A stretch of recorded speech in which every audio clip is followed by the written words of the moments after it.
All right. And we are in. Hello, everybody. Welcome to part 3 of our OSPlays Breath of the Wild Dog Percent stream. We are still doing Dog Percent. The speedrun on speedrun.com is about an hour and a half. We're coming up on like hour 7. I thought it was two 2-hour streams. Yeah, but I spent 2 hours setting up the plateau before the first stream on Friday. Or on Saturday, Sunday, whatever. We are gonna get this started in a second. I need to click a couple buttons behind the scenes to get this working, and then we will be all ready to go. So everybody, while I'm doing that, introduce yourselves. Say hi. Let's let everyone know who's on for today. Go in age order. Nah. Aw. Wait, which of us is youngest? I don't know. Indigo. Wait, do Wait, I have no. to... Oh. It's probably me. Are we going in reverse definitely age order or I age don't order? know. I don't know. I'll just go first. Hello, everyone. I am Yellow. I am a friend of the channel and the resident medieval consultant. So, yeah, I've been here all week. Well, yeah, pretty much. Yeah. I'm Red. I assume most of you know who I am at this point. I would hope so.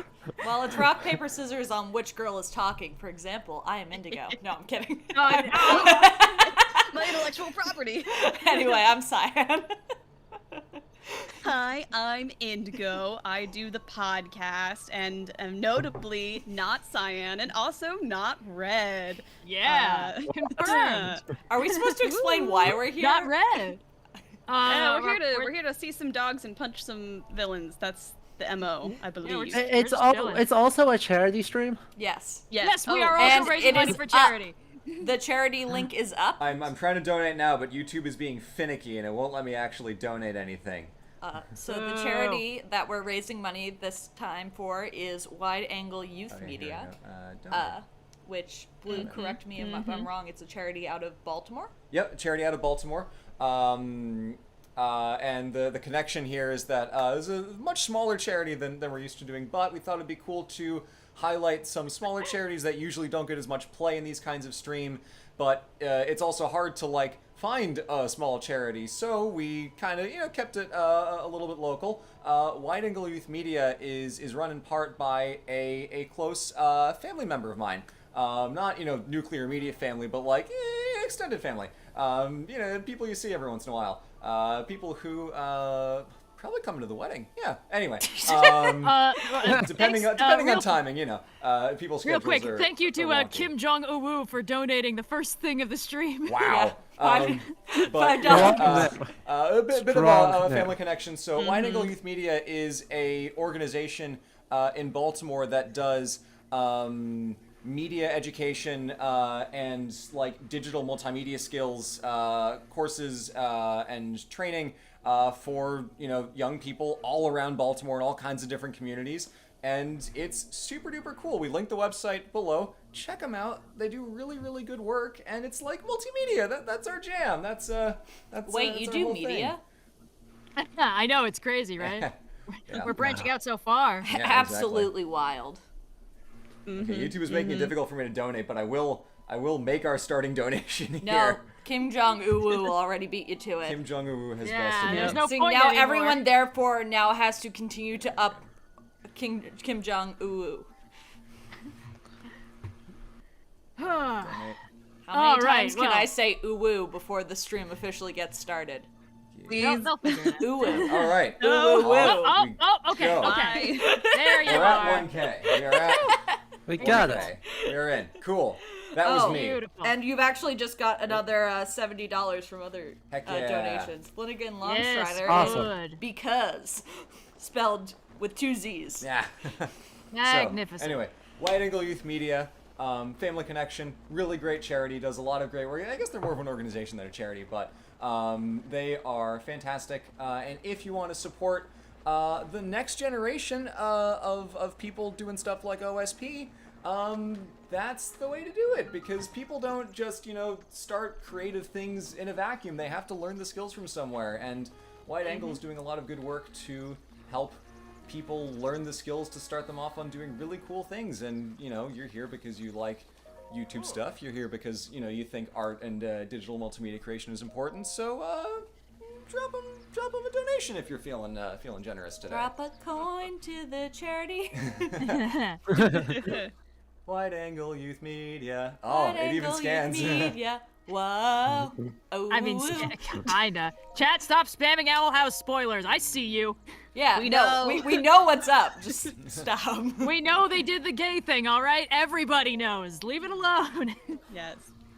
We're all very excited about it, but also we've talked about the Owl House on both other streams, and I feel like we've exhausted that avenue for now. Yeah. I don't have enough wood. I have no wood, in fact. Fascinating. Come on, man. Wait, didn't we have like 30 at the end of the last stream? Yeah, we gave him to this greedy bastard. Fucker. Well, Anyway, time strong to. beginning. Do you mind? There we go. I'm a lumberjack and I'm okay. I sleep all night and I work all day. What? That's that song It's from the song. Hoodwinked, right? Yeah, I think so. I watched Hoodwinked recently, actually. Oh, It's, hey, it's from a lot older than that. Yeah, the Wait, what lumberjack else is it? song. It's Monty Python. Yeah, that's very Oh! much Monty Python.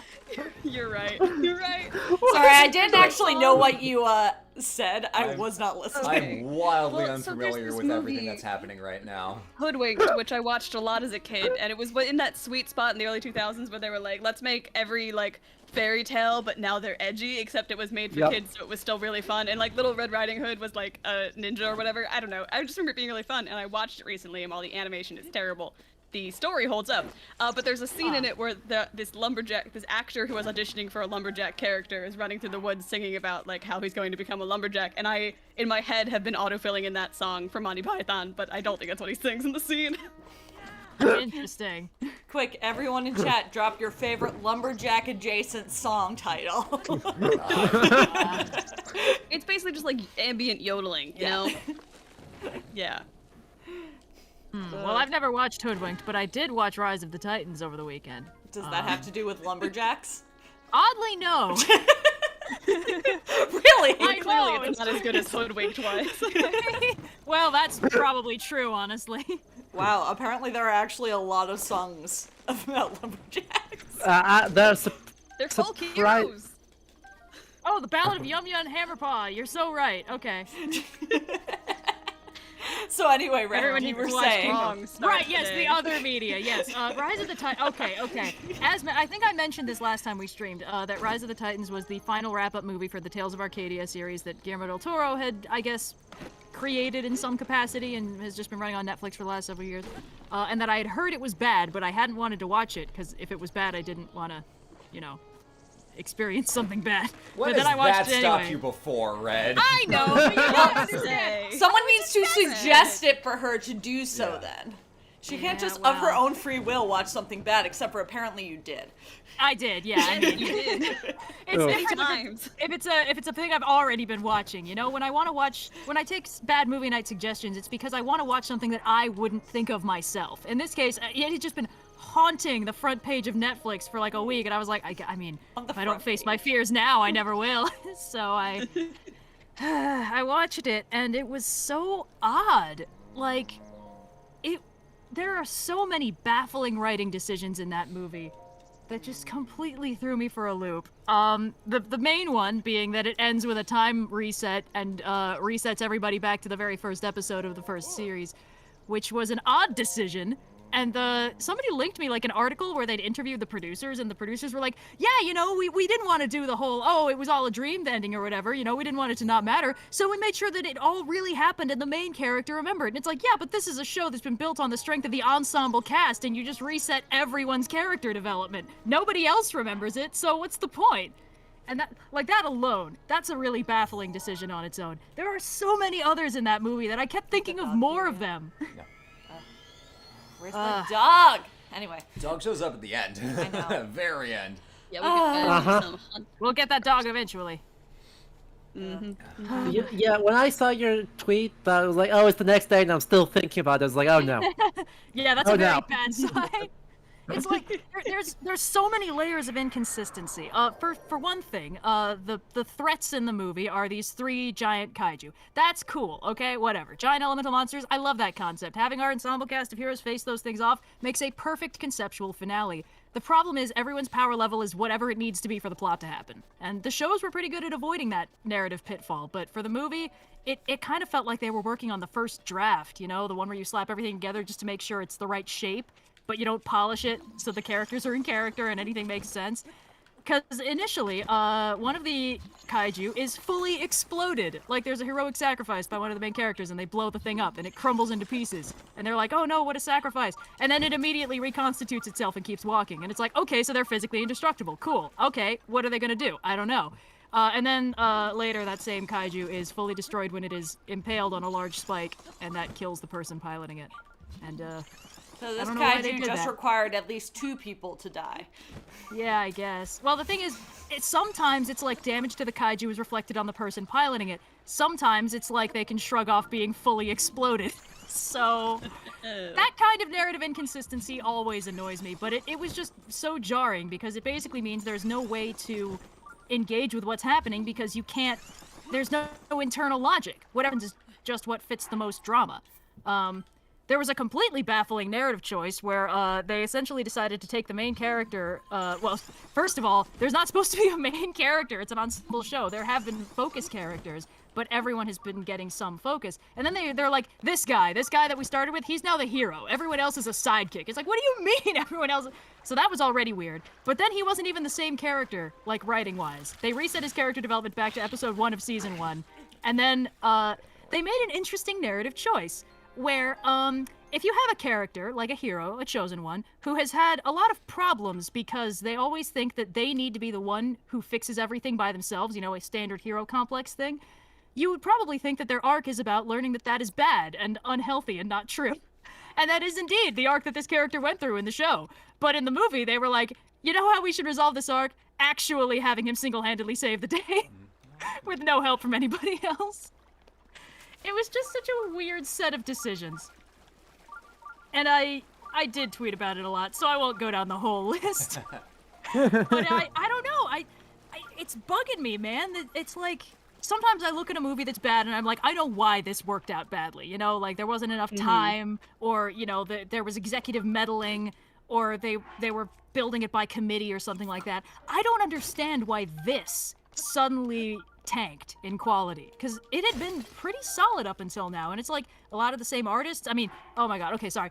Everything else is bad. The animation in this movie is incredible, and you can tell that the animators are doing a lot of the heavy lifting that the script is not doing in terms of letting people have characterizations. So like there's a lot of solid like little expressions and like background like touches and stuff like that. That's like, okay, yeah, that's an in-character thing for that character to do, while all their dialogue is like catching up the audience. Uh-oh.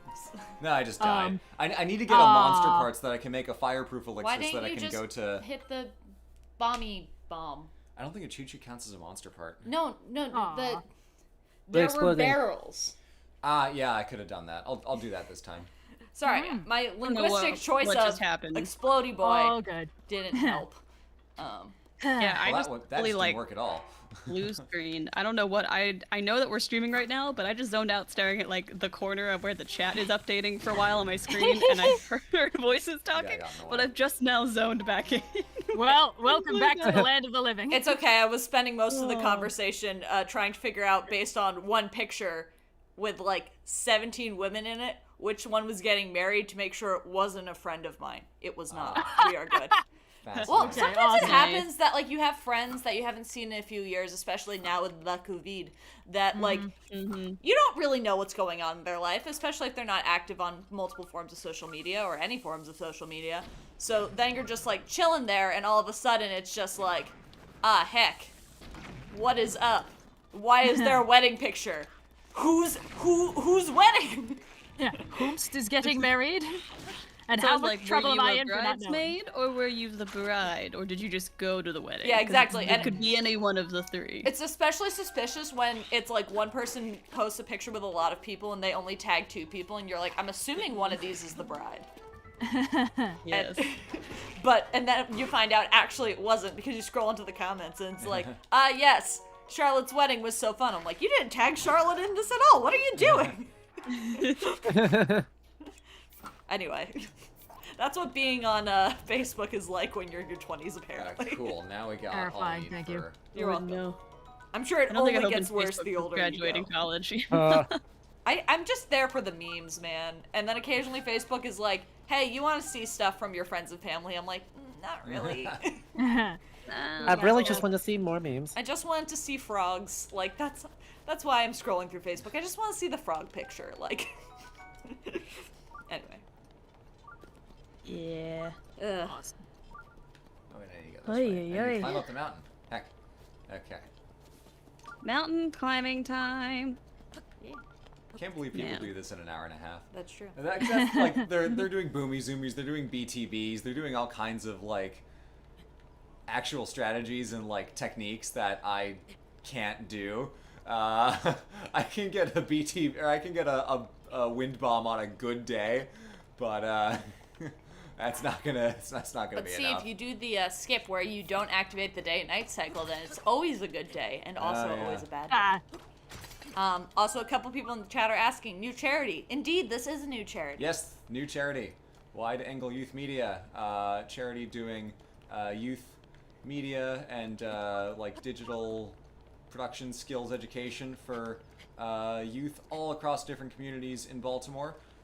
They do really good work. All the courses are free, and they teach kids really valuable skills. This is a good time. Good Hell yeah. charity. Chad, I've already watched the Shyamalan Last wanna Airbender movie blow that twice. up? I'm not doing it again. God, That's never twice again. too many. Yeah. Hello Future Me made his 2-hour video. Like, there are no more worlds to conquer. Yeah, like that already covered it, man. That's all that needed to be said. It was Korra? bad That's a and it Korra. came out in 2010. Is this our first Oh. Korra? No, we've had a couple others. Boo. Excellent. Oh, Yellow, a couple people, at least 2, in chat have asked how Civ 6 was today. Oh yeah, because that was today. It was... Honestly, I like it less than Civ 5, but No. it's fine. Okay. It's fine. I invented a religion to turn everyone into crab, Ooh. Awesome. and then lost to Confucianism. Oh, damn. Who did you end up playing as? Randomly came in as the Inca. Okay. Okay. Hey, Yeah. So, next time I'm actually going to set up a game properly to actually be able to talk about it. Nice. I've been following the not the same game, but I've been following the news for the new Age of Empires game, and I was Yeah. really holding out for one of the civilizations to be the Byzantines, obviously. And when they announced the last 2 civs were the Rus and the Holy Roman Empire, I Got sad. felt like I could You either debated. cry or throw a chair, and I wasn't sure which one I wanted to do. Very hard bait. Yeah. Let's see. Monster parts. monster There are no pots. monsters in these here parts. Well, chat, also, those of you who are asking what dog percent is, the goal is that there are 14 Fuck. dogs that will lead you to treasure across Hyrule. I What did did- the The opposite goal of is what I to needed do. get them all as quickly as possible by feeding the dogs snacks. What did you What- did you put I'm in? The reason Butterfly. Oh no, I need the fireproof lizard. Do you have cash? How the Yeah. fuck did I not know that Dev Patel was Zuko in that movie? Wait, did you not, bro? No, I mean I know Dev Patel obviously. People have been talking about Europe about the Green Knight for ages, but like Oh, I'm seeing it on Wednesday. I mean have fun with it. It's just I didn't fucking process until someone in chat was like, "Let's forgive Dev Patel for Last Airbender." It's like, why would we talk about Dev Patel in the context of Last Airbender? That's silly. Oops. Yeah, even he hated that. Of course he did. I think everyone. What do you mean hated that. even? I think the actors hated that movie more than anyone. Yeah, no, I need Fireproof I need one of those elixir, Damn. fireproof lizard, and monster parts. Doesn't she sell those? There is the lady who will sell them to you Yeah. right outside the table. Yeah, so she'll sell them to you if you can get some cash. Ah, Yeah, yes, I am. and you see, you really only need one, or just a lot of food. Yeah, you're gonna need cash though. Okay, You don't have yeah. So where can I sell? just about anyone you can buy stuff from. You, sir. No, not him. I think you should look for Beeble. Beetle is not here. No, he's not here yet. Look outside. Oh, well. He might Take be a nap. exploring. Oh yeah, see, he's Yeah. right there. There you go. Get back here. He's always around. I need to sell you rocks. Hmm. Don't you run away from me. Cyan and I were playing Skyward Sword earlier, so we were hounding this fucker at the beginning of the timeline, and we're gonna be... Hounding him for the rest of eternity, Yep. but at least now he doesn't have to ride a Yeah. bike. Yeah. Yay. Woot woot. We're already at 1.4k raised. Nice. Hey-o. Yeah. Thanks, friends. Woo! Yeah. On the topic of games we've been playing recently, I just started playing the Ace Attorney Chronicles, which is the one they just yes. dropped on Heck Switch. yes. Heck yes. There's a character in it who Herlock Sholmes, and if that Sholmes. doesn't sell you on the game, I don't think anything ever will. It's great. They did that because Sherlock Holmes wasn't public domain at the time, right? Yeah. Yeah. They got sued by the estate for the original release, and so they couldn't localize it. Is this South of Yeah. College Stable? They got around that was making a fucking Herlock Sholmes. Can you go to South of College Stable? Because apparently Beetle just sells the lizards there. Oh, okay, cool. But then they just went on to like Oh, hold on, I need to get the... name a full case just the Hound of the Baskervilles, as though we wouldn't catch on to that shit. Yeah. We don't know if it's the same Baskerville. Come on. Could be a different Baskerville. Could be a different hound. Maybe he's just Yeah. really talking to the Baskervilles all the time. Exactly. Yeah. I think nothing just in life in general gives me as much raw, unhinged joy as the Ace Attorney games naming conventions do, because as soon as they introduced a detective named Dick Gumshoe, I was 100% in on the series. Yeah, that's Yep. fair. That reminds me, for some reason, I spent like a long weekend watching through like a half dozen of the Lupin the Third movies. I still don't know why I Huh. did it. I'm glad I did. Those movies are good. Yeah, Really they're weird, pretty though. they're pretty fun, but they're strange. Yeah, they are. Very strange. Also, there's no consistent dubbing. Like, some of them were dubbed by completely different groups. So I just watched them subbed, so it didn't hurt my ears. Yeah, they have a wild production history because they've just been jumping companies pretty much their entire existence. Yeah. The new one was cool too. The one 3D animated. But the problem is they're all named shit like Lupin the Third, the First, and it's like, which one is that? Oh, the latest one? Great. What would you do that for?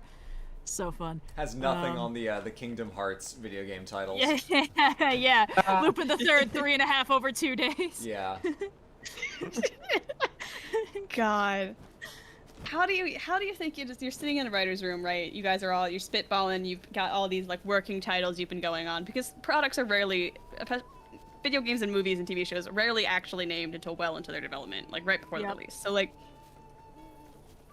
how do you think that they like just, see in my head, they've got all these flashcards, they've been pinning them up on the wall, they've all got Yeah. different buzzwords that could be in the title in there, right? And what happens is the particularly localized tornado blows through and knocks a bunch of them onto the ground. And when the writers re-enter the room in the morning, they're like, huh, dream drop distance. I guess that's our subtitle. Like, how do you land on this? You had to have made so many decisions. And they had to have Kingdom made so Hearts, many the bad Castle ones. of Cagliostro. God. It's the crossover the crossover event of the century right there. Honestly, it would be easy because Sora and crew just show up in random locations where more interesting things are happening, and that's exactly the same premise as Lupin the Third. True. Oh god. I respect the most recent one because they're fighting neo-Nazis, and it's always a good time to do that. Especially because they get them with the conspiracy theory that like Hitler might still be alive somewhere. And Oh, it turns out jeez. to be Lupin in a mask. And the guy's like, where's the Fuhrer? And he's like, he died back in 1940. Don't you study history? No. And, woo! Didn't like hearing that. Very funny movie. Oh man. So the person in chat saying Kingdom Hearts Too Fast, Too Furious, you, my friend, are thinking. You got it. You got it. Too Fast, Too Furious is the single greatest sequel naming convention that the universe has ever given us, and the fact that more movies don't run with that is a damn shame. Okay, so here's the thing. I never watched a Fast and Furious movie, but I know that they had gotten progressively crazier with time, and that Vin Diesel was. So at one point, I was in the before time. I was in a theater. I don't remember what movie I was going to watch, but the trailers were playing, and I knew that ninth Fast and Furious movie had just been announced, so I was expecting to see That's some stuff about it. And I ended up getting a trailer for a movie wherein Vin Diesel is like a nanite-filled, programmed warrior going out and killing people who he's been programmed to think were responsible for killing his wife. And I, honest to God, was like, wow, Fast and Furious is taking some turns. And obviously it's not Fast and Furious, but how the fuck was I supposed to know? Was that, Until the title card dropped, was I that was one like, of, the Xander wow. Cage movies or something? Maybe, I don't know. That's definitely one of the Xand. It's got it. Oh, you know what it might have been? Wait, nanobots in the bloodstream avenging the wife. That's Bloodshot. I know exactly. Yeah, chat is saying Bloodshot. Yeah, It's yeah. Bloodshot, baby. Oh man. And until the title card dropped, I was fully willing to believe that this was the hot new Fast and Furious thing. I kind of enjoyed Bloodshot. I did watch it. It's bad, Oh? but in kind of a fun way. That's good. I enjoy that kind of I'm a huge fan of like the Mission Impossible movies. So if you give Oh, me of like course. a fun tech gadget, vaguely sci-fi related heist or action movie with at least semi-interesting looking scenery, I'm gonna be having a good time watching it. I'm very easy to please in that way. So I enjoyed Bloodshot, but it's not good. Like, it's not a good movie, but it's kind of fun to watch. I It's a wasn't good group expecting it to be movie. a good movie. No. No. Oh god. All right, we have some monster parts. We can go to the stable again, make some elixirs, and then we can march our way in and go find our Goron friend. Yeah. Yeah. You have the Amazing. fireproof lizards? Yes, 2 of them. Sweet. So I will save. I will attempt to make an elixir, and if it turns out dumb, I will load and then try it again. Hell yeah. Save's coming. Save's coming. Again, remember that people like who actually do this speed run do it like this whole thing takes like 2 minutes. Yes, but they are also video game based channels, and we do distinctly non-video game based content 99% of the time, and then also just happen to stream every once Yeah, in a while. exactly. Ooh, chat brought up Stargate. Anyone besides me watch any of Stargate? Yeah, like Yeah, a little most bit. of it. I only watched Atlantis and like the first few seasons of it, but it was fun. I liked it. Oh god, I've seen all of SG1. Okay, I've seen the first half of SG1 twice and the second half once. All, what, 9 seasons? It seems like the overlap of our knowledge is that there exists a thing called a Stargate, and sometimes people go to space in them. Yes, unfortunately, I think I watched a bunch of Stargate while I was rewatching TNG, and so it's all sort of blurred together into a amorphous yeah. star-based blob in my mind. Fair.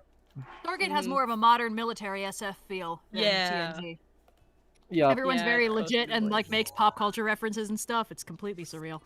Mm-hmm. And oh god damn it, it's his fucking name, Aquaman. You know the guy, Momoa. Yeah. Jason Momoa. Jason Momoa. Jason Momoa. He's in Stargate Atlantis. It's really fun. He plays my favorite character.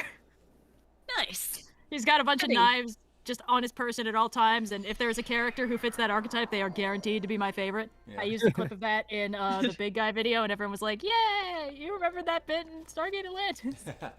Do you guys ever like think critically about, because like whenever I'm looking at a series that is an ensemble cast, I can almost immediately pinpoint exactly which one of them is going to be my favorite, just like looking at the character designs. Do you guys ever like yeah. think about, have you ever thought about like defining what it is about a character that you're like, if I look at this person, I'm gonna be like, oh yeah, you're gonna be my favorite.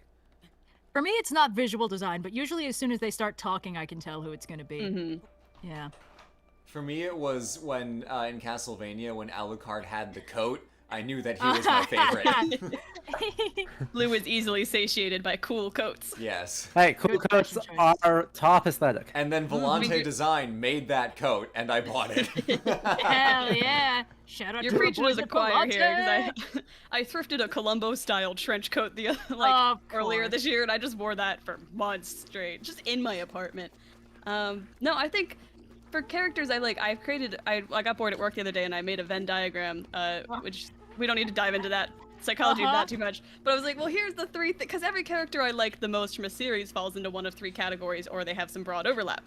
They're either very angry, right? You know, or they're very goofy, right?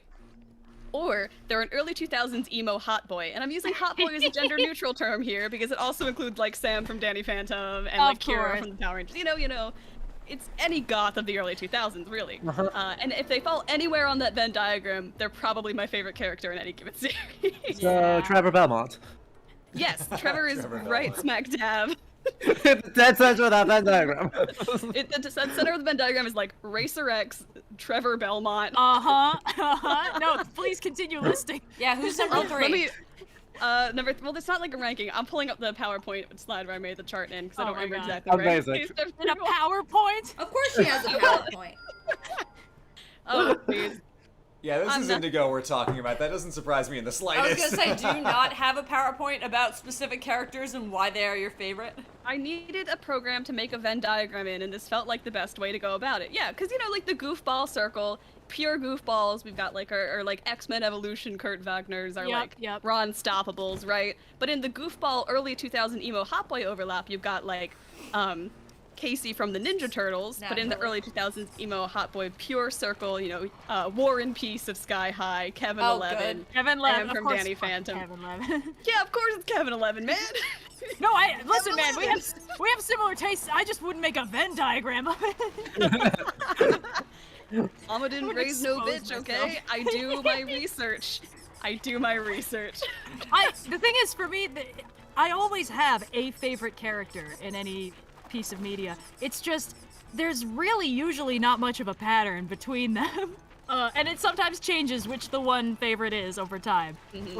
For ages, I was like, I'm a basic bitch. Goku's my favorite character in DBZ. And recently, I'm like, nah, I think Piccolo is my favorite. He's more of a, he's got the good-heartedness, but he's also a grumpy loner, and I just really like the intersection of those traits. I don't know. Yeah. I think one of my all-time favorite characters. Damn it. For- I knew that my time was coming up on me. Sorry, I was gonna say almost seemingly no reason is, and I'm forgetting the name, but the little kid who pretends to be an old man in Howl's Moving Castle. Oh, Yes. Yes. That's definitely up there on my favorite character list. Just like stellar personality, so I love that relatable. kid. Oh yeah. very fun. Yeah. I'm not a particularly angry person in my day-to-day life, so I think I just like characters that can be angry for me, Yeah, that's fair. you know? And or they're funny or emo, and that's how we build the diagram. I think about these things a lot. And if any story has a himbo in it, they will be my favorite character. Oh, absolutely. Gender Well, a is not a himbo would consideration be- for how I define himbos, for the record. So the minute I saw Scorpia in She-Ra, I was like, all right, I'm good. yeah. But we got my favorite There character. it Everyone is. else. Yep. Yeah. Well, if you're looking for a himbo, you could put the goofball category can contain himbos, but there's a lot of overlap for the absolutely, yeah, himbos yeah. too, because they could be other things. Being a himbo Hey! transcends anyone. Sorry, thanks for the $20, Jesus Christ. Hey. Hey! You wanna come up on the couch? So speaking of our donations here, one thing that am I gonna die? Probably. Oh, the rock gets me. Sure. I like how Great. far you're still falling. Wow, Yeah. that was a pretty impressive fall. Whee! One of the things I wanted to mention was that before the stream, we took a video of me feeding Cleo her dinner Which and her involves- screaming the entire time. We can make that a Constantly. stretch goal. That I will post that to Twitter. Gang, what number are we feeling is the best for a I mean- Cleo screaming at Blue video stretch goal? Do we want to go for broke? Is it 5,000? Is it 5? Is that the 5? Is it 5,000? Give me the 5. I'm I mean, okay with you that. guys have impressed us the last 2 streams. So friends, if you can donate to this wonderful charity, who you should donate if you're able to, because they are wonderful. But if you needed a little extra incentive, if we hit 5K, you will get so much Cleo squeaks. And I know a lot of people are like, oh, we can never hear her when she comes and squeaks on the mic during the streams. But now you can. Now you will. There is video evidence of the squeakage. Because like you've seen I Cleo recently- picture, sure, but this is a Cleo video. This is some real gourmet ass shit right here. No, it's, the problem Top is your quality shield. Cleo. Your shield Oh, is my on shield. fire. Your sword and your Oh. shield And my are sword. actively on fire. Funky. It just Oops. Indigo, I question your definition of Zuko as an early 2000s emo hot boy. No, Solely hear because me out. Hear me out. Okay, No, okay. actually, you know what? No, I want to hear your reasoning before I refute Well, this, because I it's- feel like I it's- need to have all the facts. I will say that Zuko becomes an early 2000s emo hot boy Yes. once his hair stops being so awful. But for the Yes. first 2/3 of the show, I would say he does not constitute as an emo hot boy simply because his hair is so awful. Which is why he is in the part of the Venn diagram which overlaps between angry and early 2000s emo hot boy, because he becomes an early 2000s emo hot boy by season 3, which That's is of fair. course part of the. I hold that season 2 Zuko is probably my favorite, but season 3 Zuko is the one that everyone knows and loves. So he has to fit into that in-between category. You know, he's not a pure emo hot boy, but he's not purely angry either. He's got layers. That's fair. Like an onion. Like his hair. Boo. Like his hair. Also, I really think all those emo hot boys are made or broken by their hairstyles, you know? Like, Yeah. You are absolutely Oh, correct. definitely. If I you wanna not say have that's the artist a in dark-haired you, shaggy but- mullet, then they are, yeah, they are you not need. an early 2000s emo hot boy. Yeah, exactly.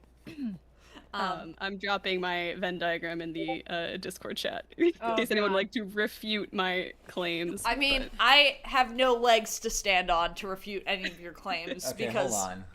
going through my favorite characters, Oh no, Bakugo, really? I love that Kaiba's in Bakugo. here. I want to no.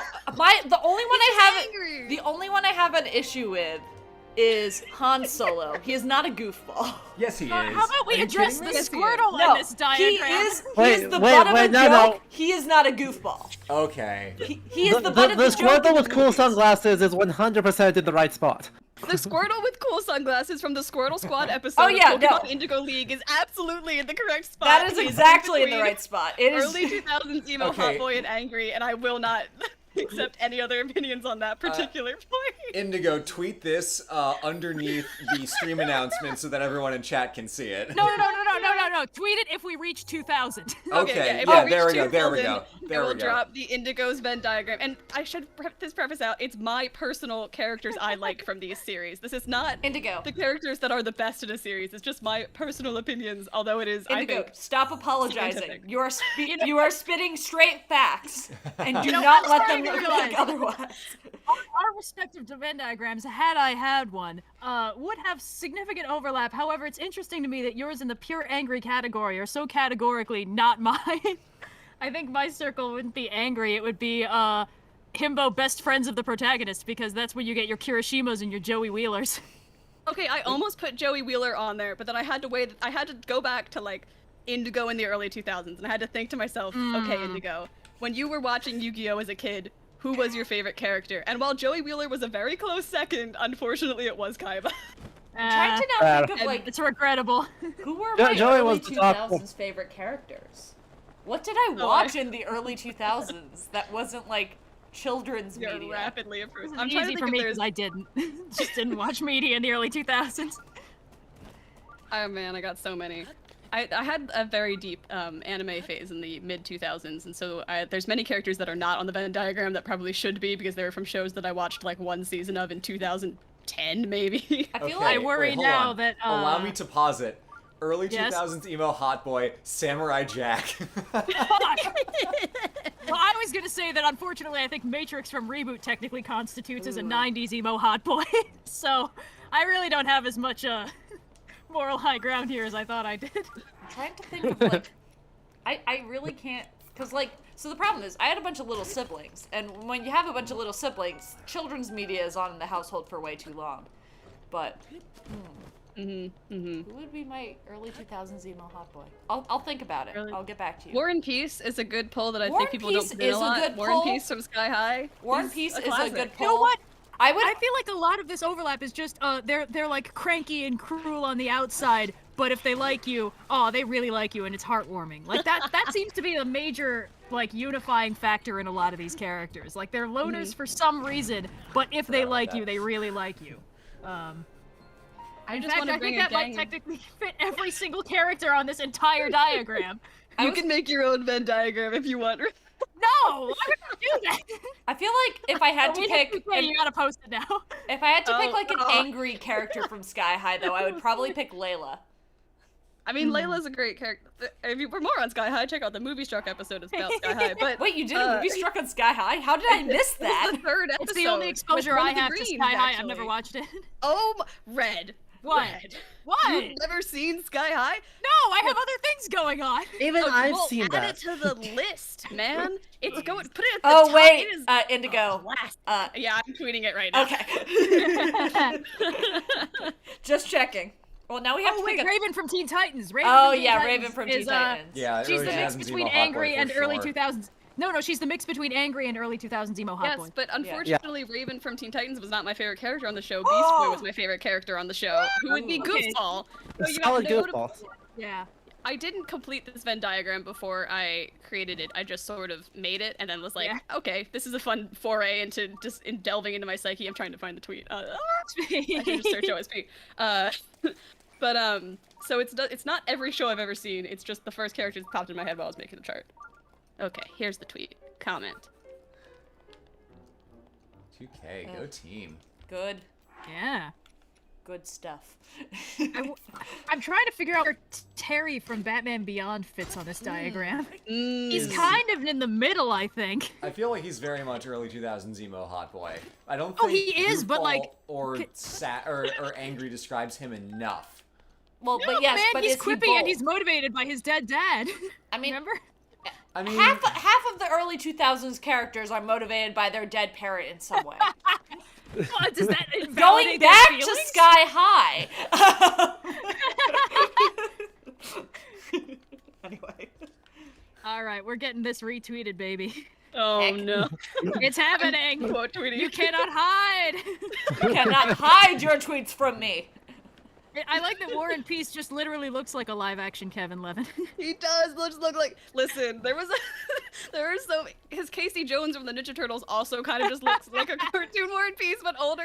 There's like a spectrum of dudes who all had the exact same haircut in like 2005. Okay, consider they're Pokemon evolutions of one another. ugh. Oh, yeah, Okay. that's a take. Indigo, where do Shark Boy and Lava Girl fall on your Venn diagram? Well, Shark Boy is obviously going to be an early 2000s emo hot boy. I mean, I feel like he was also angry. he was, which is why you could kind of put him where Zuko and the Squirtle from the Squirtle Squad makes episode are hanging out, if you depending on what part of the movie you're in. Because later in the movie, he kind of becomes a bit more of a goofball, but he doesn't fully move into that territory, so he's operating in those bottom two parts of the Venn diagram. Lava Girl, I don't think she fits on this chart No. because realistically, she wouldn't be my favorite character in that Yeah, movie. that's fair. She's just kind of a cupcake. Yeah, my favorite character in that movie was, of course, Shark Boy, which is why he fits easily into this chart. I mean, whose wasn't? Am I right? I also haven't watched that movie. Ah, Red. What? Okay, What? Red, you and I are gonna do a little double feature next time that you're in New York. We're doing a Sky High Shark Boy and Lava Girl double feature. Can you tell us who everyone on the diagram is? No. No. It's just so funny to me, the picture of Racer X you have in the middle. I can't help but remember a certain scene in the movie where Racer X shirtlessly fights a ninja with a scarf over his face. And I remember watching that scene and thinking, I think this probably awakened something in some of the people watching this movie. No. And so I googled Racer X and I just went with the first picture that I saw. Uh-huh.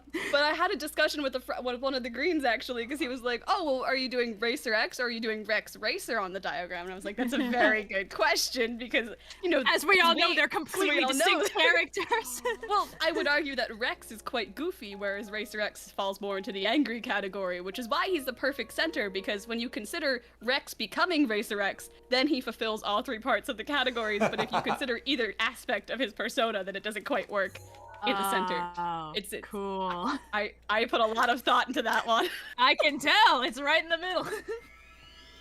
Yeah, wait, who's I the didn't mean platonic to- center here? It's It's Racer X. God damn it. It's a Sorry, I goofy, wanna make angry, sure early I'm 2000s focusing emo too much hot on the boy. game. I don't have enough time to actually look at this chart all the way.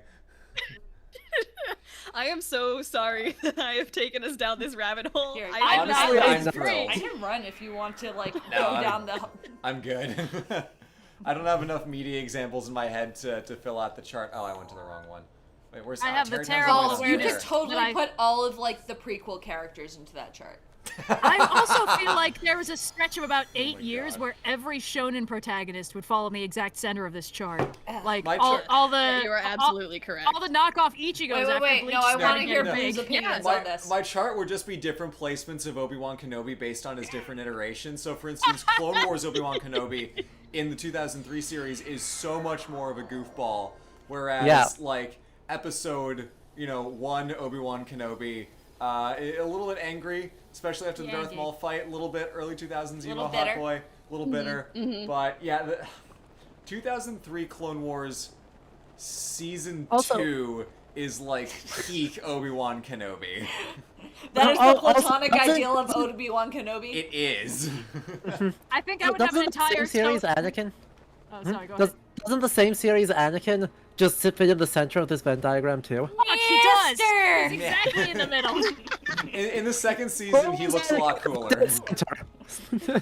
I feel like I would have an entire circle devoted to noble, good-hearted Paragon heroes. So, To the people who but we asking, already knew that. to the people asking who's Twitter, Indigo's Twitter, but I think Red also retweeted it, so you could probably Of course find I it on did. their Twitter as well. I couldn't resist exposing this. Yeah, at Sophie K on Twitter. That's my main audience. Whoop. I tweet some very dumb things, and my Twitter drafts are not to be shared with the world. But Oh, did you abandon the series of you summarizing Oscar winners in one sentence or less? I was just haven't enjoying gotten that. around. Oh, I'm so people have told me that they enjoyed it, and I just haven't gotten around to watching it. The French Connection is the next one I have to watch next because I really like that series too because it forces me to watch generally pretty good movies. But because I've been doing Movie Struck, I just haven't had as much time to watch the movies that I want to watch. So now we're in a bit of a lull in recording for Movie Struck, so I think I'm going to try and get back into it in August. So if anyone follows me on Twitter and remembers back in the beginning of the pandemic when I was watching every single Best Picture winner in order and describing it in one sentence or less, hopefully going to be starting that up again soon. I'm not going to make any promises, but I'm going to try. Woo. I'd love to see, like, the April Fool's anti-movie struck is where you invite someone on and you tell them about your favorite movie, or, like, one of the Oscar Best Picture winners. It's like, sit down, fucko. Y'all are making me watch these dumbass movies. I'm gonna make you watch some good cinema for once. Hey, Blue, do you want to come on my podcast where I watch the Welsh classic How Green Was My Valley starring Walter Pigeon Sure. as Hot Preacher? Let's go. Book it in the Chat, for the OSP record. calendar. One day, Chat, for the record, obviously Keith from the new Voltron is in the overlap between angry and early 2000s emo hot boy. Yeah, come on, As guys. is Lance from Symbionic Titan, the exactly identical Mm-hmm. character with the same personality. yes, Well- we know you can use bombs to cut down the tree. We know. We're not going to. It's more fun this way. We have to, It's about... by the sweat on our brow. Get this I last love dog. Link's been in a bathtub for 100 years. He's got to get them delts back in order, all right? Poor man's atrophied. It's not that he, like, has a bunch of broken ribs. It's just that, like, all of his gains are gone. Yeah, exactly. Ugh. It just be like that sometimes, you know? Yes, we have to go to the Gerudo Valley. Good. Woo! I like how Let's this see guy is just like, if you go to this large region, you could probably find a tailor. It's like, I mean, you could probably find a tailor most places, but sure, let's go to the Gerudo. That makes logical sense. I would like to theorize that perhaps the early 2000s emo hot boy is, in fact, everybody's favorite character from the show that they're in. I'm False. starting to wonder. False. False? It's a very Most of popular my favorite archetype, but it is characters not are not- universally. The emo hot boy. Oh? Yeah. Because I tend to find them kind of boring. Oh. Ooh. Like, Yeah, they this is can the be thing. really good, but like, if your only personality trait is sad and spiky hair, you gotta give me a little more than that. Oh my god, get an Well, ice that's pack, why- boys. Whereas I am immediately satiated by just the existence of those two qualities. I'm like, I'm good. Here's what I need. I need them to be pretty, I need them to be angry, and I need them to be extremely loyal. That's all I need. As long as they are constantly like being like, oh, it's not like I like these people, I just die for them or whatever, then I will be happy. That's all I need. So, but hear me out. Samwise Gamgee. He's happy and he's extremely loyal. Exactly, Are you but saying he's not Samwise emo. Gamgee? He's not emo. And most people would not Okay. describe him as the hot boy. But True. he's arguably true. one of the best Rude. characters in media, and I would die for him. But is there an early 2000s? Okay, sorry. Okay, technically speaking, I would say that Aragorn is the early 2000s emo Yes, hot boy of the exactly. Wars franchise. Who is a good character, It's funny, but not see, my favorite you could make character. you could make an argument for Legolas being an early 2000s emo That's hot fair. boy because He's while not he is emo. blonde, He's a pretty Well, boy. he- He's emo he's for a an little bit- elf. What? Yeah, No, he's not. elf He's emo. goofy by elf standards. All the other elves are like, soon I shall pass into Yeah. the west. And Legolas is like, this is my dwarf. I found him and he's mine. And we're Squidgy. going to heaven together. One of my favorite videos on YouTube is Brendan Lee Mulligan dunking on high elves for 20 minutes. Specifically, the College Humor Dimension 20 shorts clip of one of Brendan Lee Mulligan's high elf characters trying to say the word teenagers and failing. Tangiris. Tana Jed, as you're adding syllables. God, yeah, The it's fucking so funny. running gag of the elves constantly dissolving into silver sand or mist when they're Yeah. like, I have failed, and I shall soon fade and pass into the west. I would like It's to so add fucking that funny. some person said we are forgetting about Faramir, which we are. True. What the problem is with Aragorn in the movie, Faramir is outclassed in the hot boy department. Yes, but here's the thing: Right. if you one read shot the in the books, movie where Aragorn pushes open the doors and his hair's a Yeah. little sweaty and he's like, Yeah. Yes, outside. yes, We no, all know you're exactly what shot correct. I'm talking about. But listen, there's a whole scene, like there's a whole section of the books where he's just like helping Eowyn through her grief and like they're becoming closer together and like true It's emo wholesome. hot boy shit. I'm sorry, is that where Eowyn is like holding his hand and staring deeply into his eyes and it's like, I've fallen in love with a truly wonderful man, and he's like, I mean, who wouldn't fall in love with Aragorn? Pretty much, yeah, that's exactly when that is. Fucking incredible. But like first he just follows her around for a bit to make sure she's not too sad. God. I feel like I should put the disclaimer out of this is a chart intended to identify my favorite character, not categorize all characters in existence. But not No. that it's going to stop chat, but It does make a good point of Superboy and Young Justice fitting at least two of these categories. Yeah, but my favorite character in Young Justice, of course, it's Wally West. So again, Ah, he's the falling into goofball, the yes, goofball category. Yeah. It's like you always have the choice between the overlap between the angry and the early 2000s emo hot boy or the goofball, and you pick the goofball every time, which is interesting. yes, I do. It's What does that tell us about Indigo and what she strives for in a Yes, relationship? and how does that make you feel? I see we've tuned into Indigo's live therapy hour. Well, you're not giving us any weather this Whoa, that's the 3K stretch goal, guys. okay. 9 more K for Indigo. Not Listen, nice. I know that mentioning Wally West immediately makes everyone who watched Young Justice sad. It makes me sad too. Yeah. Robin was probably my favorite character, but that wasn't fair Robin was because a close second, but I was Well, here's the predisposed thing. to liking Robin because I love Nightwing. So as yeah, I soon as mean, they gave us same, that- exactly, yeah. Once he Nightwing turned is into probably Nightwing, my I was favorite like, DC I'm character. good. Yeah, I Yeah, was gonna exactly. say, Indigo, if I had to pick a favorite character of yours of all time, I probably would pick Nightwing. Yeah. As far Nightwing as, is like, probably what I very know close about him. behind like Kate Bishop That's for fair. Hawkeye because Look, Cape he's is always the a little bit trick. more of a Marvel kid. here is the trick. All right, Nightwing and Nightcrawler are basically the same character, and that is why they are both my favorite in their respective universes. Yes. Their outfits are even kinda the same. They're Yeah. both like blue themed. Yeah, my crack theory is that Nightcrawler is what would happen if Nightwing was in that universe. Like, Yeah, that he would sounds have about right. He'd be a mutant, and he was already raised in a circus. I mean, their backstories are practically the same. It's fucking ridiculous. It's the Circus Boys. Yeah, just the quippy flippy circus boys. Whippy whippy? Whippy dippy? Swippy? Flippy. Whippy? Oh man. I don't know where I thought this stream was going, but I don't think this is where I thought it was going. Ooh, so many sparkles. So many sparkles. Ooh, Yeah. shiny rocks. Dang. So, anyway. So the person in chat saying that Kurt Wagner would not be able to rock Nightwing's disco outfit, you are How incorrect. dare! How Wagner dare can you, rock sir? any outfit. I'm gonna bump this down a little bit. No, everyone's saying it's actually really good. Oh, okay. It's actually good looks, yeah. Don't touch the audio. Okay. Yeah, audio's fine. So I recorded a particularly unhinged episode of Movie Struck recently that's actually coming out on Monday, and this stream has a very similar energy to that episode. It's a beach blanket. Tune in on Monday on any of your favorite podcasting platforms. Yes, on all podcasting platforms, but I'm sure yeah, there's at least one this stream is podcasting giving platform. similar vibes.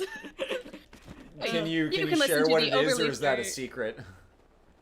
It's beach. I announced it's Beach Blanket Bingo, which is the fourth in a series of 11 like teeny bopper beach teen movies from this 1960s, which is both not a description and all of the information that you will ever have on this movie you could possibly find. True. Here's the thing, though. Wild. I feel like as a follow-up, you need to watch Teen Beach Movie. Cyan, if you would like to come on and choose Teen Beach Movie, you absolutely can. No, it's not- Unfortunately, as the gimmick of the podcast, I have absolutely no control over the format and or list of movies that we watch. Here's the thing, I'm not willing to give up my like one movie to be Teen Beach Movie. It's bad, but it's not bad enough. I might make us watch the Star Wars Christmas special. Yeah. That's absolutely like I can't veto it because it is technically a movie. So Like if I need to like really scrape the bottom of the barrel. yeah.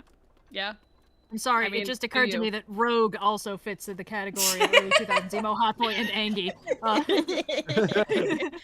I was like, which is my favorite? Oh, shit. Everyone in the chat, anyone who's roasted me for making a Venn diagram in my free time, look at how much raw joy we've gotten out of it. Yeah, seriously. Do you not make Venn diagrams in It's your a free fun time? thought experience.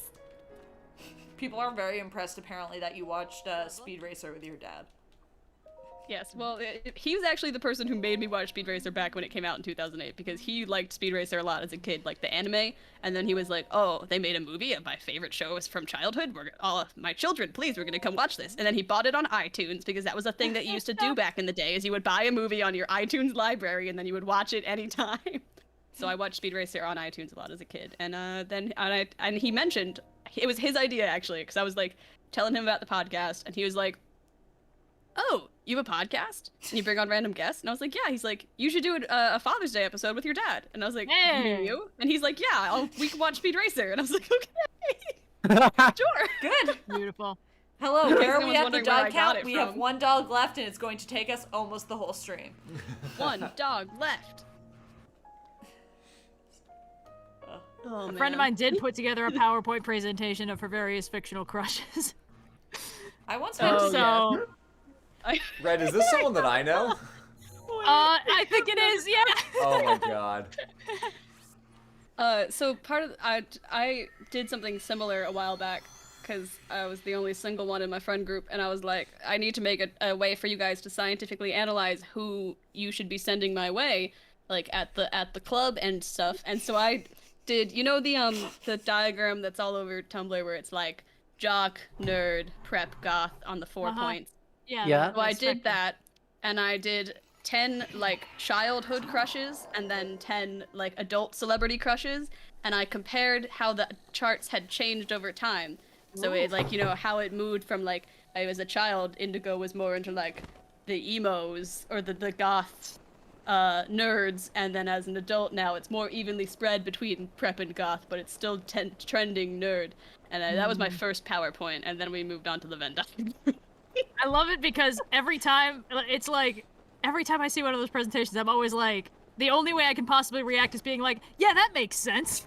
Which is like one of the most damning things you could say. Yeah. And I'm like, what else am I supposed to do? Oh, you're attracted to them? Yeah, I can see that. Yeah, that's correct. That makes sense. It's only funny if you limit it to like celebrities and fictional characters, because whenever you start to like go beyond that, it gets weird. But when it's just like people you're never gonna interact with, it's like, yeah, that's funny. That checks out. Yeah. I don't know.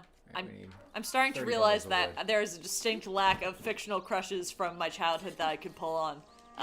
Which I will say that there are an awful lot of goth jocks on this Venn diagram, so. Hey, I had a young Indigo had a type, okay?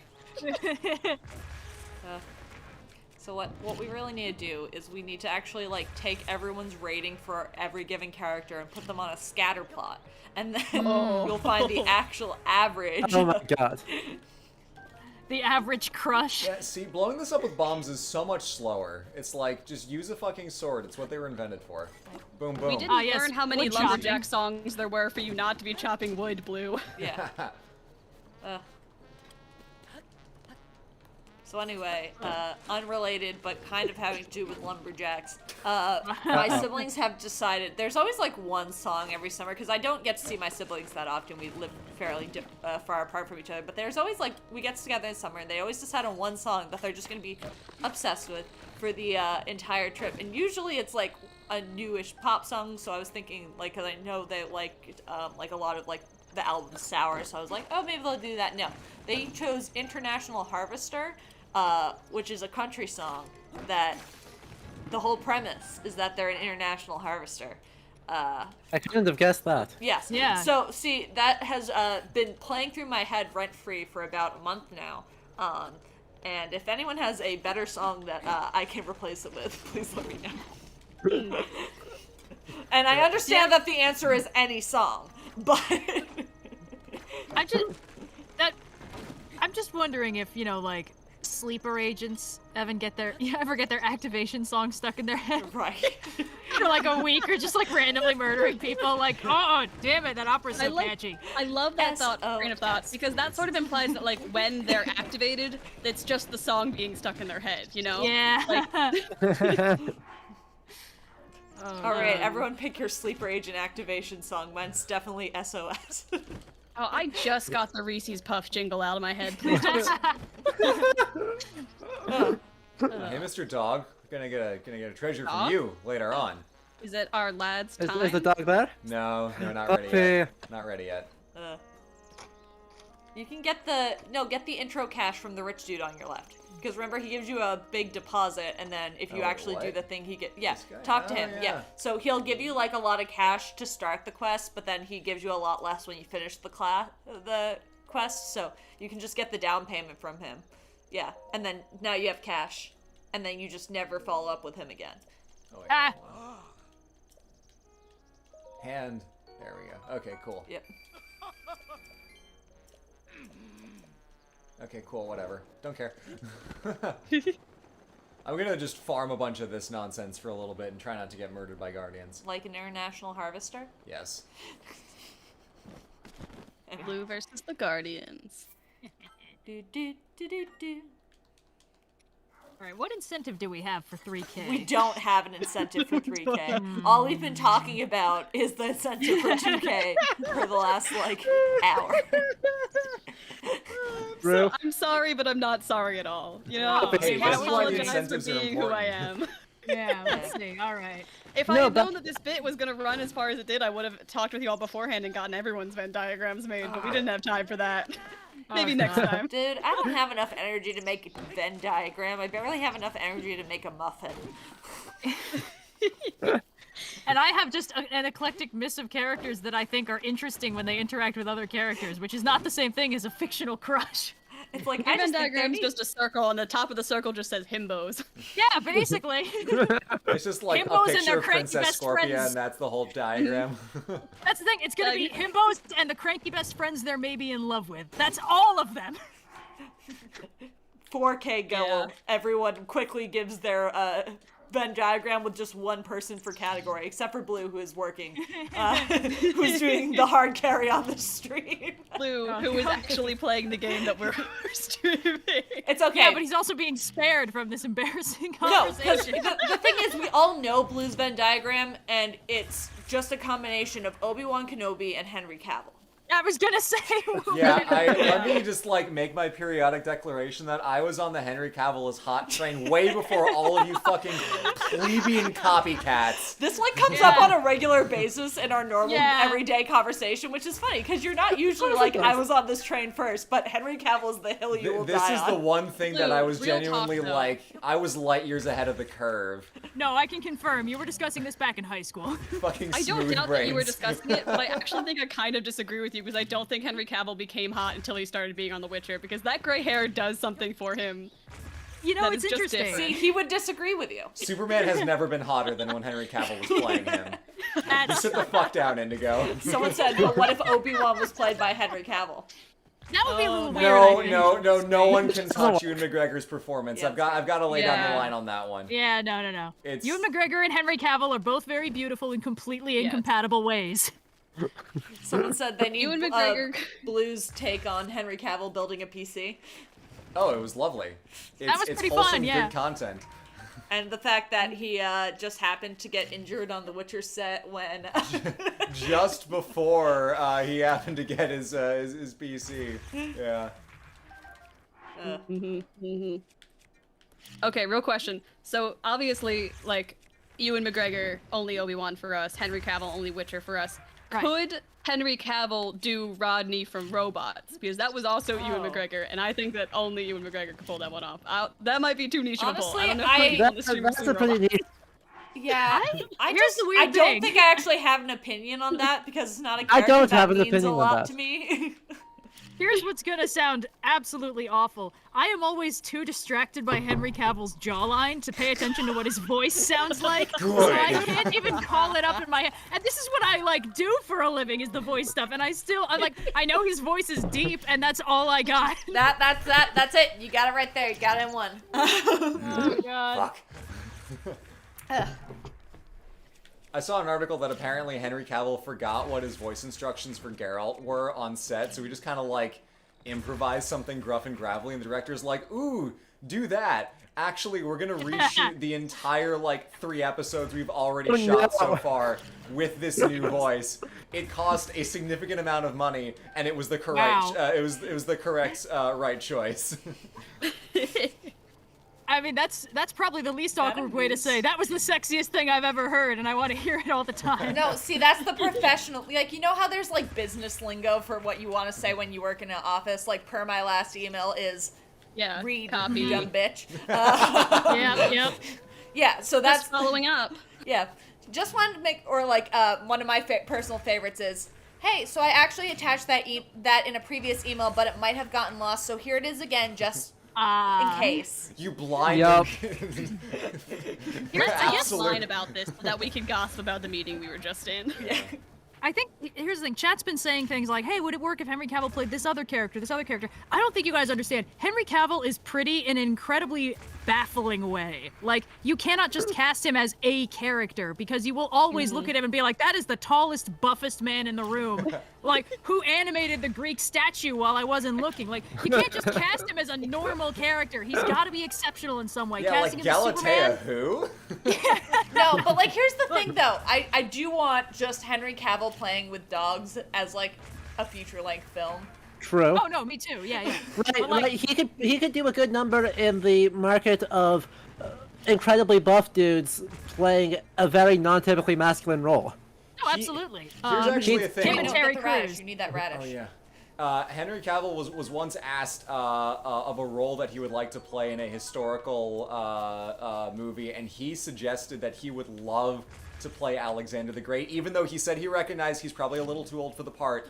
I would Yep. love Henry Cavill as Alexander. I think he might die. I would. I in fact would. That would be Lou would be like, "That's it. I've completed my journey on this earth." I mean, obviously Yep. the correct answer is Alcibiades because we know that's the correct answer. That's where Yeah, all of of course. this started from. But like, Yeah, I was Oh gonna my say God. that's in a video, like an older video. yeah, that's where it all started. Well, It it's is, not where yeah. it all started. That's where Henry Cavill on the channel started. Yeah. But you had a Yeah. love for Henry Cavill much earlier. Yeah, as soon as like the whole like DC like here's the new Superman thing happened, I'm like, oh hello, okay, all right, no, I'm good with this. Well, hello, sailor.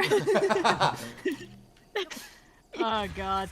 I can't believe that we got both him and Jason Momoa in a movie together, and people had the audacity to care about anything else happening on screen. I still will God. not pretend that movie is good.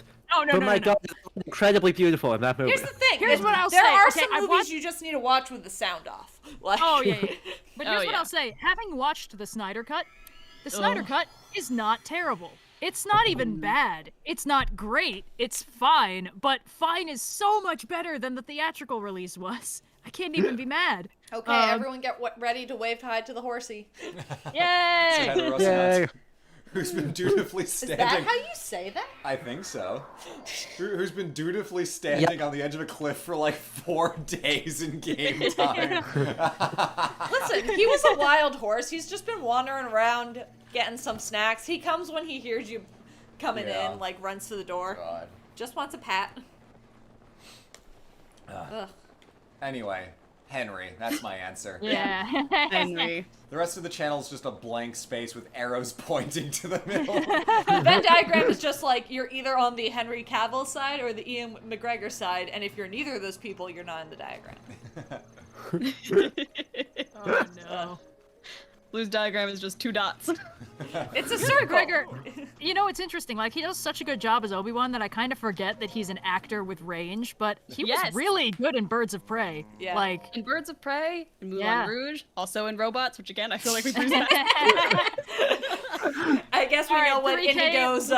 Also, his original weird role is train spotting. Wait. Yeah. Red. Well, that one was like Oscar bait, right? Red. What was your 3K? Yeah. Oh, I was going to suggest that for 3K we get Indigo's full robots rant, whatever it may entail. Sure. Because I watched it's that just a movie good once. It's just a fun movie. Like Literally, everyone all I forgets, remember is that there was that robot lady with the really like massive butt yes, and that- Fanny. and the hatch in it. Yeah. I mean, was Robots done by Pixar? Because that would check out. No, you're still thinking about Meet the God. Robinsons from last stream. You know, Yeah. it's I just so did that meme of Robot like Columbus the guy. meme where it's Kylo Ren and the caption is like Pixar animators like drawing the mom's ass and it's Kylo Ren saying more. It's so weird when you look at a piece of art and you can just like clock 3 of the creator's primary fetishes immediately. It's like the opening 30 seconds of any episode of Star Trek, and you're just like, oh, okay, I see what they're doing. Oh yeah, Roddenberry really loves him that sex pollen trope, so here we go. Woo. Okay. We're doing this again. Oh, man. Oh god. Yeah, I don't really have a robots rant. It's just a That's good fair. movie. But if we wanted to talk about it at 3K, we can, I guess. Can you talk about that trick jump I just Yeah, did? that was pretty good. Oh, yeah. That's actually pretty Hey. cool. I think at 3K, I don't know, we could do everyone's like least popular opinion. I think we've done that before, but it's always Least a fun popular topic. opinion in general? That might be dangerous. We a can hot narrow take. it down to a category. What category would we want to do? Oh, it got quiet. I've got I mean, Okay, Yeah, I was really like, the wait a first time in second, an hour and a half. did we lose or? no, I've got a really controversial historical opinion that I'd be very curious to get Yellow's input on. We'll save that for 3. Uh-huh. Because I do maintain this is probably one of my most controversial opinions that I have at all. How about that? Why don't we narrow it down to one of the most controversial opinions we have about like the field that we work / have studied in? Ah, yes. Interesting. Yes. I actually have a list on my phone of controversial opinions. oh god. Good. So 3K is a controversial opinion from everyone in the audience. Oh Yes. god. Also, Yellow, I'm fascinated to hear your take on, because yesterday you mentioned that Yes. there was a leak of some art assets or something for the new Assassin's scene Creed data. Valhalla Siege of Paris DLC. And then it gets worse. And then it gets worse. So, I'm just gonna do this one right now. So, Good.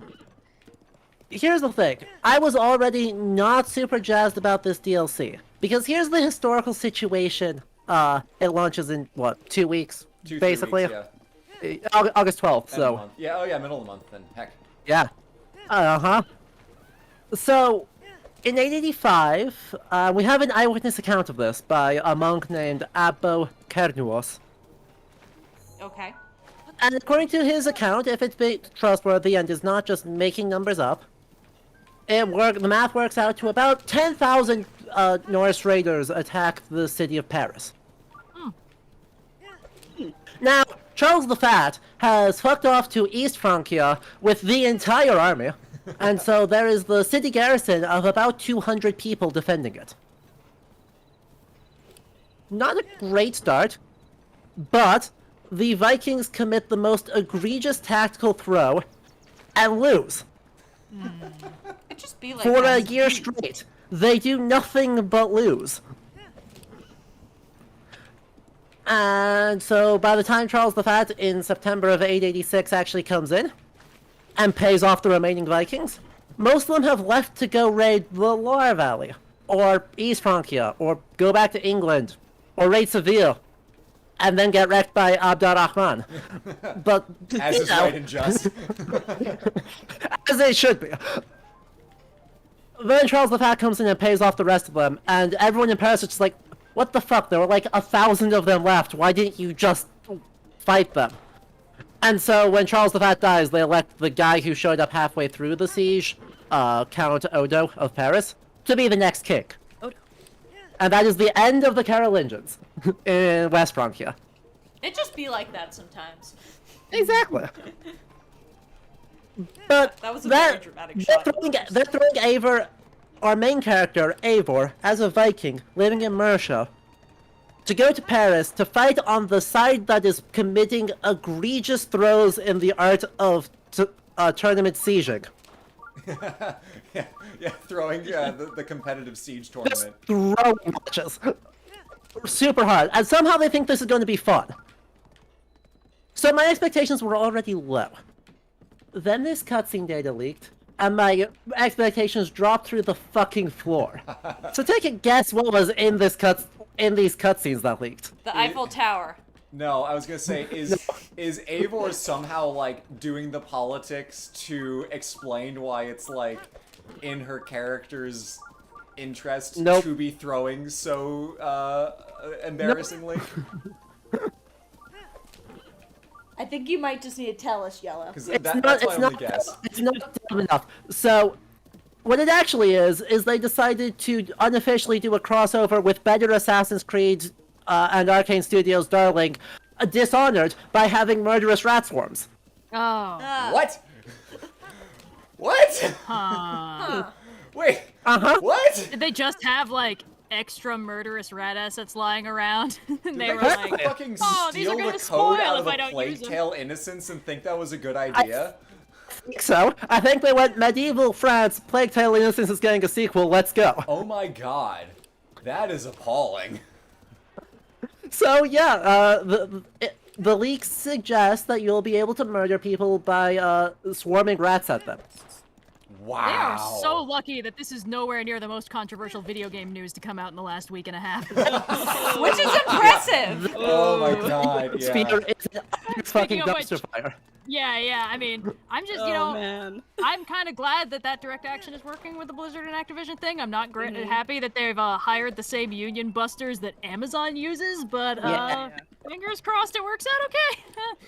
I think that the video game stuff that goes on, like, and this kind of ties into the whole lack of unions in the video game space is really fascinating because the video game industry is kind of going through what the film and TV industry went through, like, 30 years ago, 40 years ago, when, like, getting out of the studio system. And obviously, like, that worked out in the favor of the, there's still a lot of problems in the studio system. Like, there's been controversial news with that in the last few days alone with the whole ScarJo and Disney payout thing. But, which we don't need to get into because that is another rabbit hole. But Well, because we got into it on the last stream, did we? got into it. No. Was Kinda. that might have been... I think it was. No, that was before, really. sorry, that was us talking to Red in our free time the Oh other yeah, day. that was just us hanging out with Red. Just chilling. Yeah, but the development of unions in film and TV is they pretty much rule every set now. There's union sets and there's non-union sets, and non-union is probably like low-level commercials and student films and stuff, and union is going to be where you're seeing all of your major motion pictures and a significant TV series, and that is to the benefit of everyone working on those sets. But it took a long time to get to the stage where those unions were in place, and so I'm really glad to see that, this is sort of starting to happen to the video game industry, but it is not encouraging to see Amazon's union busters come in. Like, oh, No. baby. Yeah. Kids.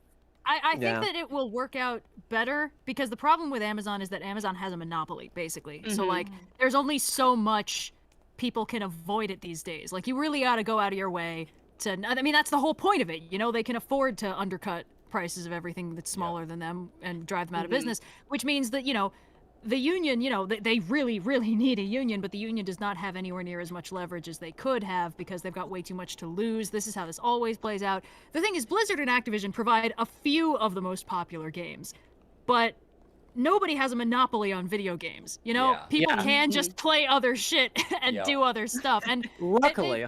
yeah, I mean, like, the fact is, like, the call went out to be like, hey, boycott Blizzard and Activision, and people were like, okay, and their stock fucking tanked. Like, it's no skin off of anyone's nose to stop playing WoW for a week or two. Exactly. Yeah. Yeah. I mean, It's people a are much people more- are fickle, and how many times do you see like, oh, boycott? Oh, that's where I need to be going. Oops. Well, you can get the shiny rocks yeah, because get the shiny they rocks. do the money. Like, oh, boycott EA because the Star Wars Battlefront was bad, but the new one still like sells a ton or whatever. Yeah. But it is. What the heck was that? Oh, it's Von Meadow blocking out the moon. Oh, she Jesus. Oh, that's organic gameplay, baby. Yeah. But it's Hold on, sorry, Vometa completely threw off my train of thought. Throw off your But groove. it is cool to see that there is actually kind of like a coordinated thing about this a little bit, because for the most part, like most of the people who play games do not read gaming news and thus super don't care.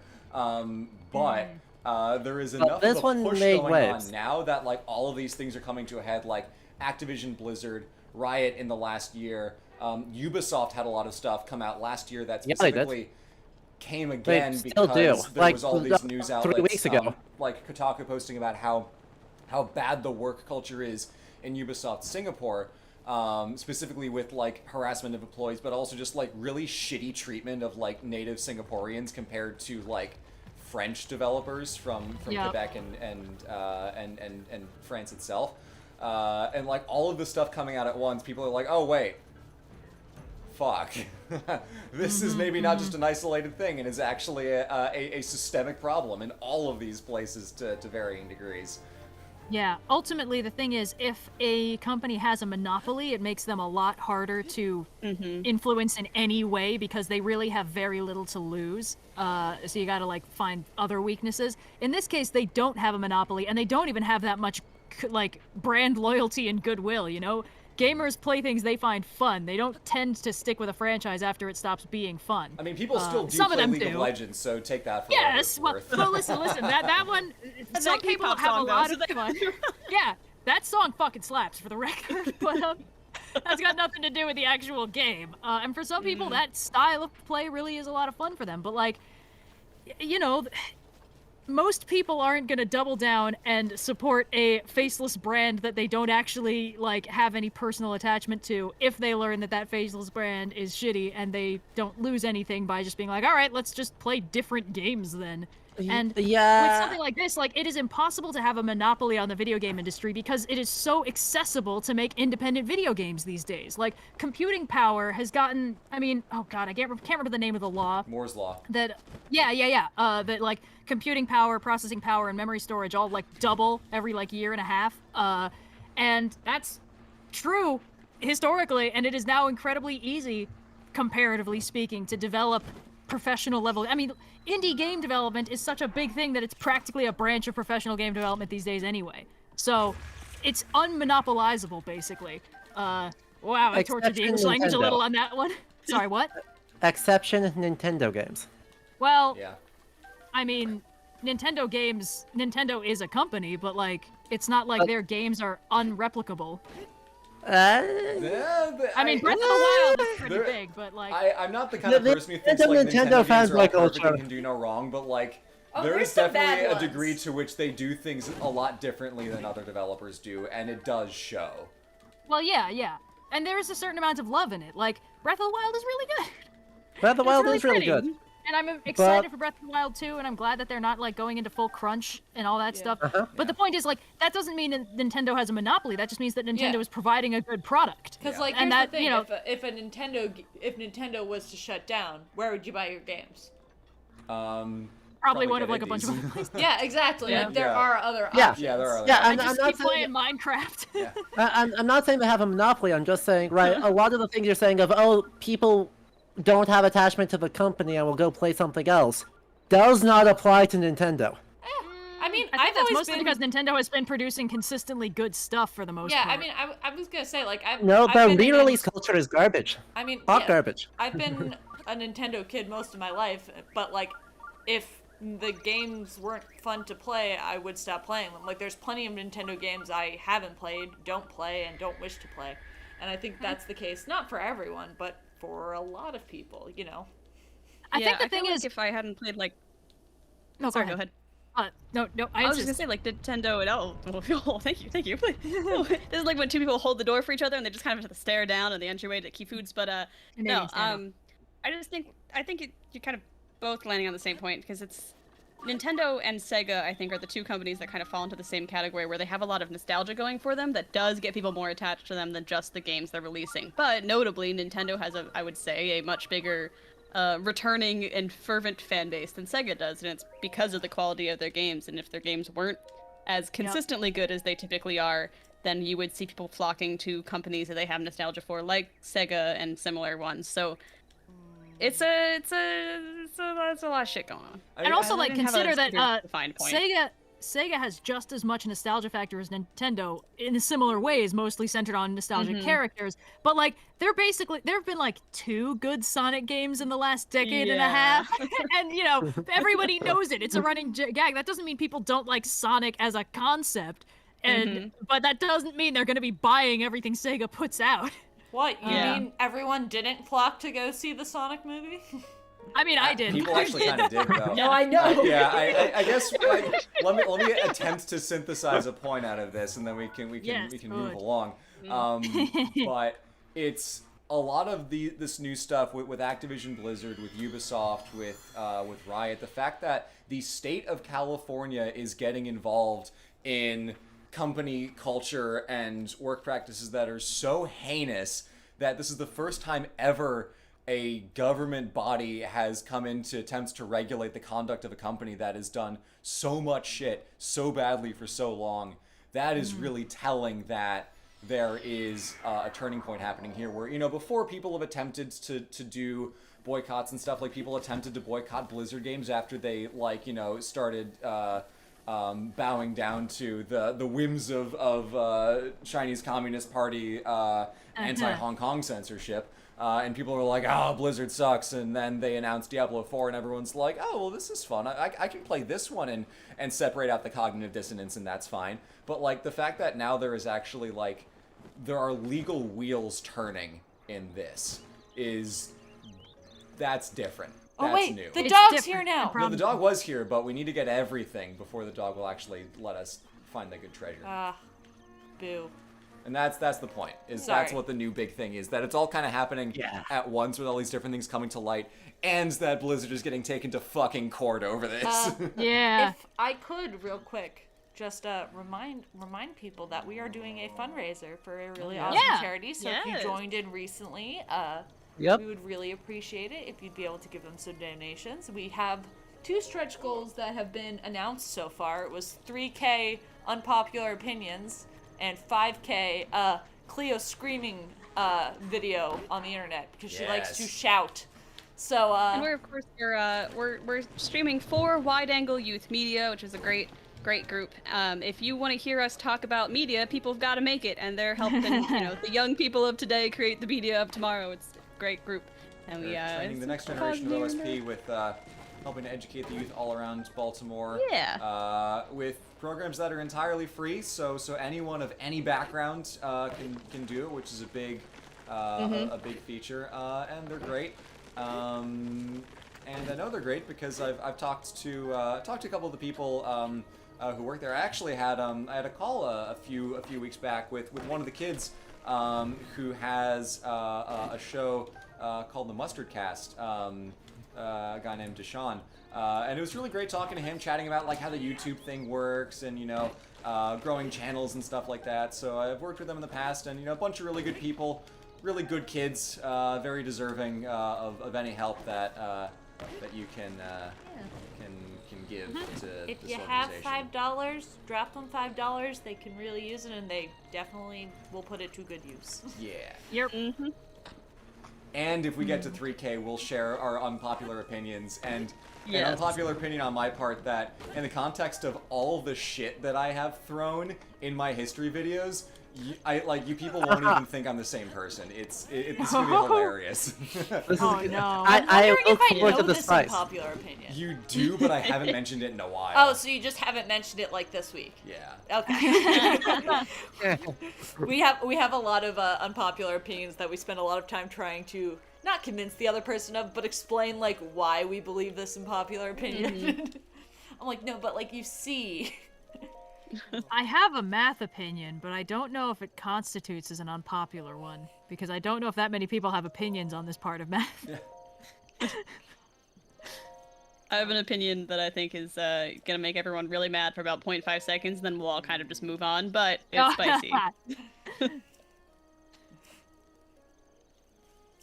So get us to 3K for those opinions. Yeah, we get just us jumped to up 3K. a We're at bunch. 2.4 right now. We're working the way up there. Right. Like, I'm extremely impatient and I want to say my thing before I forget it. Yeah, Red. I know. Red, write it down. Same. Write it down. I could just see both Red and I's faces are probably exactly the same right now. Just like, don't blurt out the thing. Don't blurt out the thing. Oh god.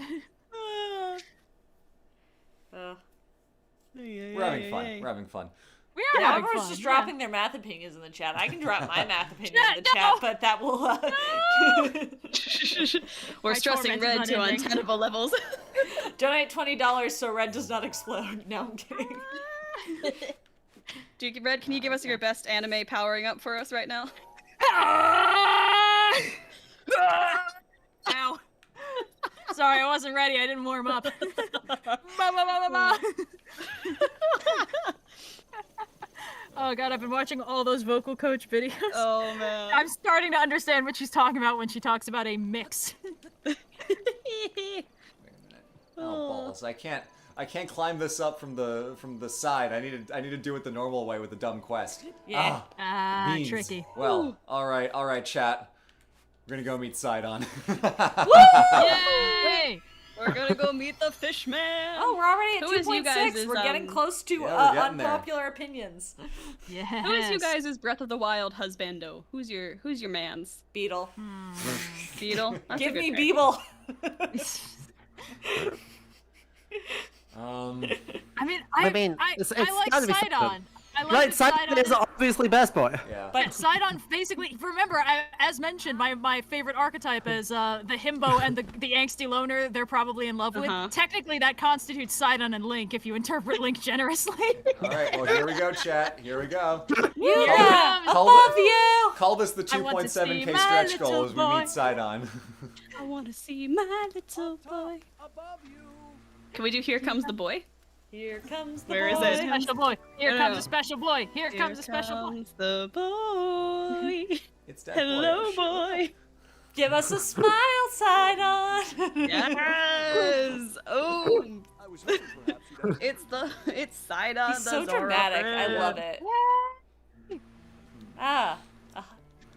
Oh, right. They can hear the game audio. Haha. Well, kinda. There's the smile. Hey, there's our boy. Woo! Ahaha. Hylian. Hylian? Hylian? Hylian. Hylian? Alien.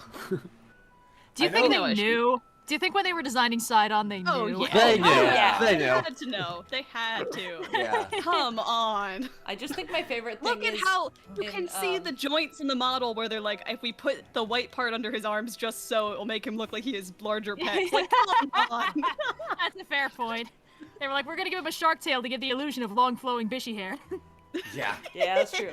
And the ears. The floopy Yeah. ears. The little like front bang things. Sidon and yeah, Link have the absolutely. same hairstyle. There, I said it. So does Zelda. Thank you. Next one, no. Oh. Oh, can we talk man. about new Hot Link from Breath of the Wild 2? The internet so lost their excited for Hot fucking Link. minds. Link got hotter in Breath of the Dude, Wild. Link too. has His been hair hot got since longer, Twilight that's the Princess. thing. Alright, we all Make know. him Twilight According to the Princess Link internet, is yes. hot. Wait, Twilight Princess Link Is- is a legit snack. wait. Hold on. Just up? having long hair makes him hotter. It's just that easy. Yes. Yes. Also is only This wearing is half of a 100% shirt. True. All male characters look better with longer hair. This is an objective fact. I don't know why people keep forgetting this. I It's long don't really college. think You're about it that discovering. much. It's not something I have to deal with in my day-to-day life. No, I feel that. Consider I design characters for a living, technically speaking. Yeah, Yeah, The my, long hair ones always get the thirsty ones out Ah. in front for it. Yeah, no, Gotta Breath do, of the Wild 2 Particularly Link, if it's long and shaggy. they Yeah, knew exactly keys what they were the doing. texture. They knew what they were doing with Sidon. They knew what they were doing with Breath of the Wild 2's Link.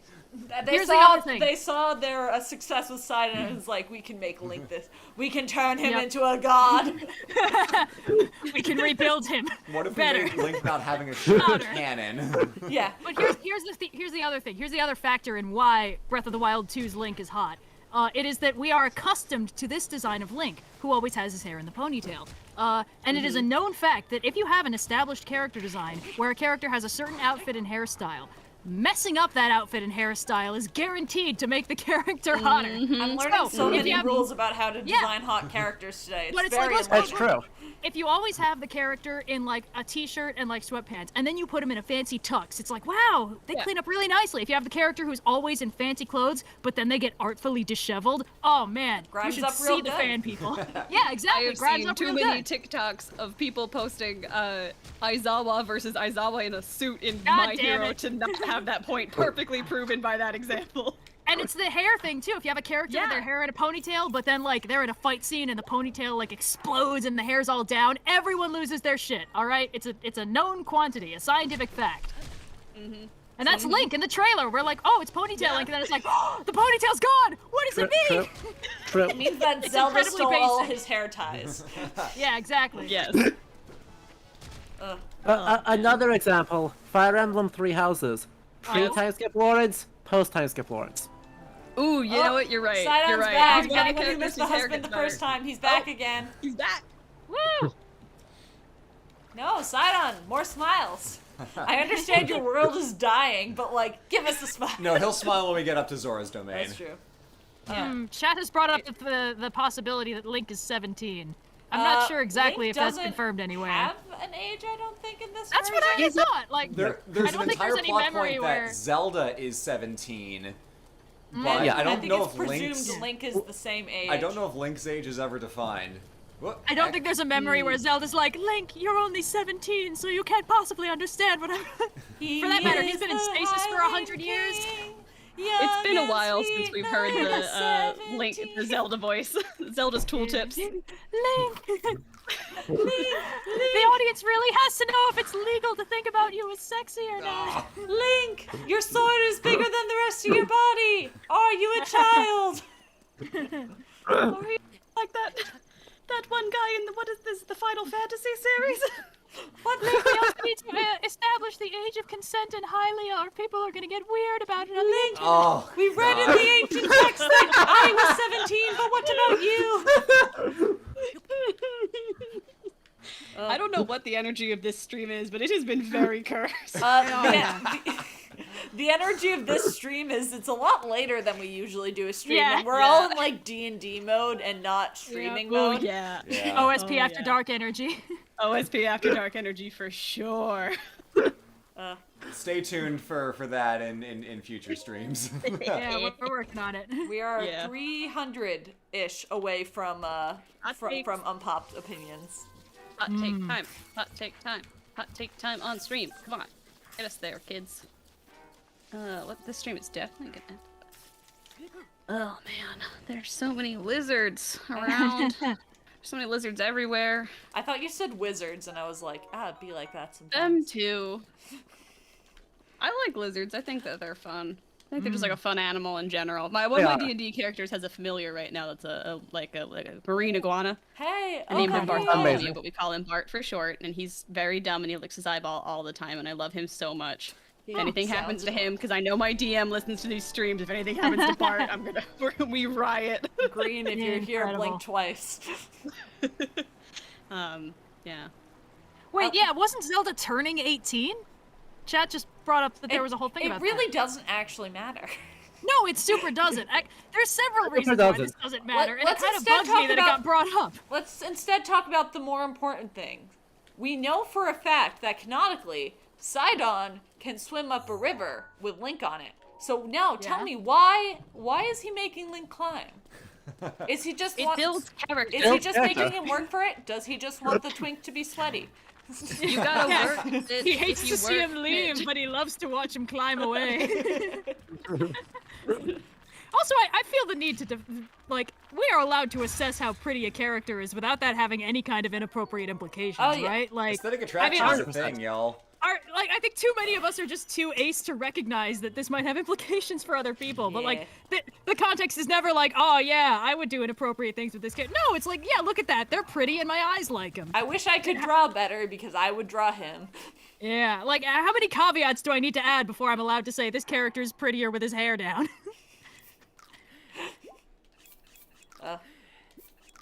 got a question for you guys, because we've already put my Venn diagram out there into the world. Who do you think is my favorite character in Breath of the Wild based on the diagram? Now that you have this information, can you apply it in a practical Rivali. example? Here's the thing. Oh, it's totally Blue, you fucker, you got I it don't want. I know you, Indigo. Oh, it would be Rivali. I was gonna say the only other option I could think of is, well, no, I guess that would be more Red's. I feel like Red would like Hudson, like the guy who builds Terrytown. But maybe I'm just confusing your aesthetic and Blue's aesthetic too Hudson'd much. be fun to hang out with. I'm not sure I've ever seen Hudson. You I have. would get We've been drinks talking with to him and Hudson, giving but him Hudson's so not much the wood. favorite Oh no, not that guy. He's no, that's Bolson. Bolson? The guy with the pink pants. No, not the We pink just- pants guy. We're talking about the dude that we've been giving the wood to in Terrytown. I was guys? talking about pink pants guy. Oh, you're talking We just about hit pink pants. 3,000. Okay. Oh boy. Hit 3,000. Oh boy. All right, who Blue, goes with a first? Hit us donation. with that hot take, Blue. Okay, so here's the thing. We like to think that it is enlightened and just for that was a rock in the way. For civilizations to be democracies and republics and stuff, and that monarchy is archaic and repressive and terrible. I will posit that if you actually look at the way that history has gone down, you see a plethora of examples of not going there. You see a plethora of examples of nominally republican systems that are oppressive and tyrannical as fuck, case in point, China, and you see monarchies that are actually pretty cool. So my hot take is that monarchy is not intrinsically bad, and in many cases is often pretty useful, and that one of the best forms of government You is just constant- died for this opinion. I just died. One of the best forms of government, when you do it right, is constitutional monarchy. Boom. Said it. Said it. Damn. There it is. Spicy. Fight me. Every one of you fight me. We are gonna get a Yeah. strongly worded Reddit post out of this one. Yeah, okay, that's Red. gonna get you some hot takes. Yeah. Yeah, keeping this hot take train moving. Red, hit us with your hot take. This Alright, is DJ Indigo leading us through this morning talk show of hot takes. Red, bring us Alright. around. Well, my hot take, I guess, is that, a lot of times when people are talking about math, they're like, oh, math gets terrible the minute they start putting letters in with the numbers. I am of the opinion that arithmetic it's not too bad. It's not too frustrating. It's pretty simple, but it's easy to mess up and then you feel dumb. Abstract algebra is one of the most relaxing forms of math I've ever found. Because at that point, you're just dealing with the mechanics of it. You're just playing around with equivalence relations and additive and multiplicative operations, and you're building out groups, fields, and rings. And it's so much less stressful to just be making a rule set and seeing the shape it makes than it is to be playing around with individual numbers. Also, statistics is bullshit, and I hate ever having to learn it. Yeah. And Yeah. it's incredibly frustrating, That's and an I don't ice like cold how many take. factors it is. Statistics likes sucks, I think, is stats. ice cold. I like Everyone hates stats, but I don't like stats. And I much prefer abstract algebra to any of the other stuff I ever had to deal with. Incredible, Red. Thank you for that hot take. Yellow, hit us with your hot opinion. So this is the part where I make Red angry. In that, I am not a generalist, I am a specialist. I do medieval history and I do Norse history. And my opinion is that trying to use the Eddas to try and look back, to try and understand fucking anything about the Viking Age or where the hell these gods come from, is fundamentally a really bad idea. And is the least interesting thing one could possibly do with those texts. Well, if you have an alternative, I would love to hear it. I also don't like having only non-reliable primary sources to work from, but they're literally all I got. A whole bunch of archaeology. Whole bunch of fucking archaeology. But then you have to read site reports, and site reports also suck. Yeah. A rough time across the board. Cyan over there, do you have a hot take for this crew? Of course, I have many hot takes. The real question is which hot take that I'm gonna be going with. My hot take is that your skincare product is not natural. That doesn't mean anything in the U.S. It's not. If it's not an FDA-regulated statement, cyanide is natural. It's not natural. Just because it's natural does not mean it's good for you. And you can't say like, oh, I use only all natural products unless you're going out and putting a raspberry on your face. Just because things contain what you might consider clean ingredients, that's not actually a thing that means anything in marketing. So stop saying like, oh, you need to buy this clean. That's not a thing. It's not a thing. It's not a thing. I'm sorry. But Incredible. take a raspberry, put it on your nose, then you can be the clown that you deserve to be. Lead is natural. We see what happens if you wear lead makeup. The Romans did it. Yep.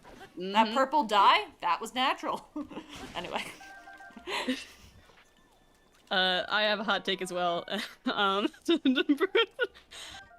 You know, this is more of a media analysis than it is necessarily an opinion, but I personally, I watched both Pokemon and Digimon back in the ye old days, and I think that the reason that Pokemon succeeded where Digimon failed, like Pokemon won the pet monster wars of the early 2000s, is because Pokemon evolve into pets, but Digimon digivolve into DILFs. And that's why they lost the children's media war of the 90s.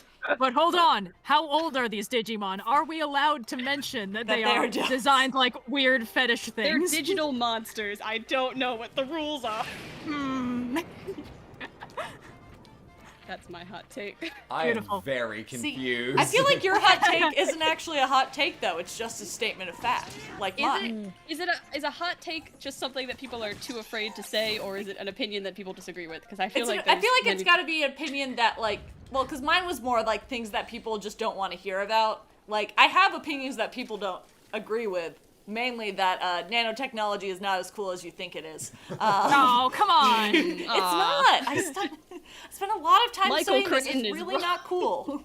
Like it's he wrote a whole book about this. Oh, I'm sorry. Is the Grey Goose scenario too boring for you? like it's cool. There are things that could be cool that's done in it, but like it's not that cool. I have more dumb hot takes, but like I've got to like rein them in because I have to remember sometimes that like I say these things about science, people are like, I don't like it would be cool to me because I totally don't get it. I'm like, no, but like you don't understand.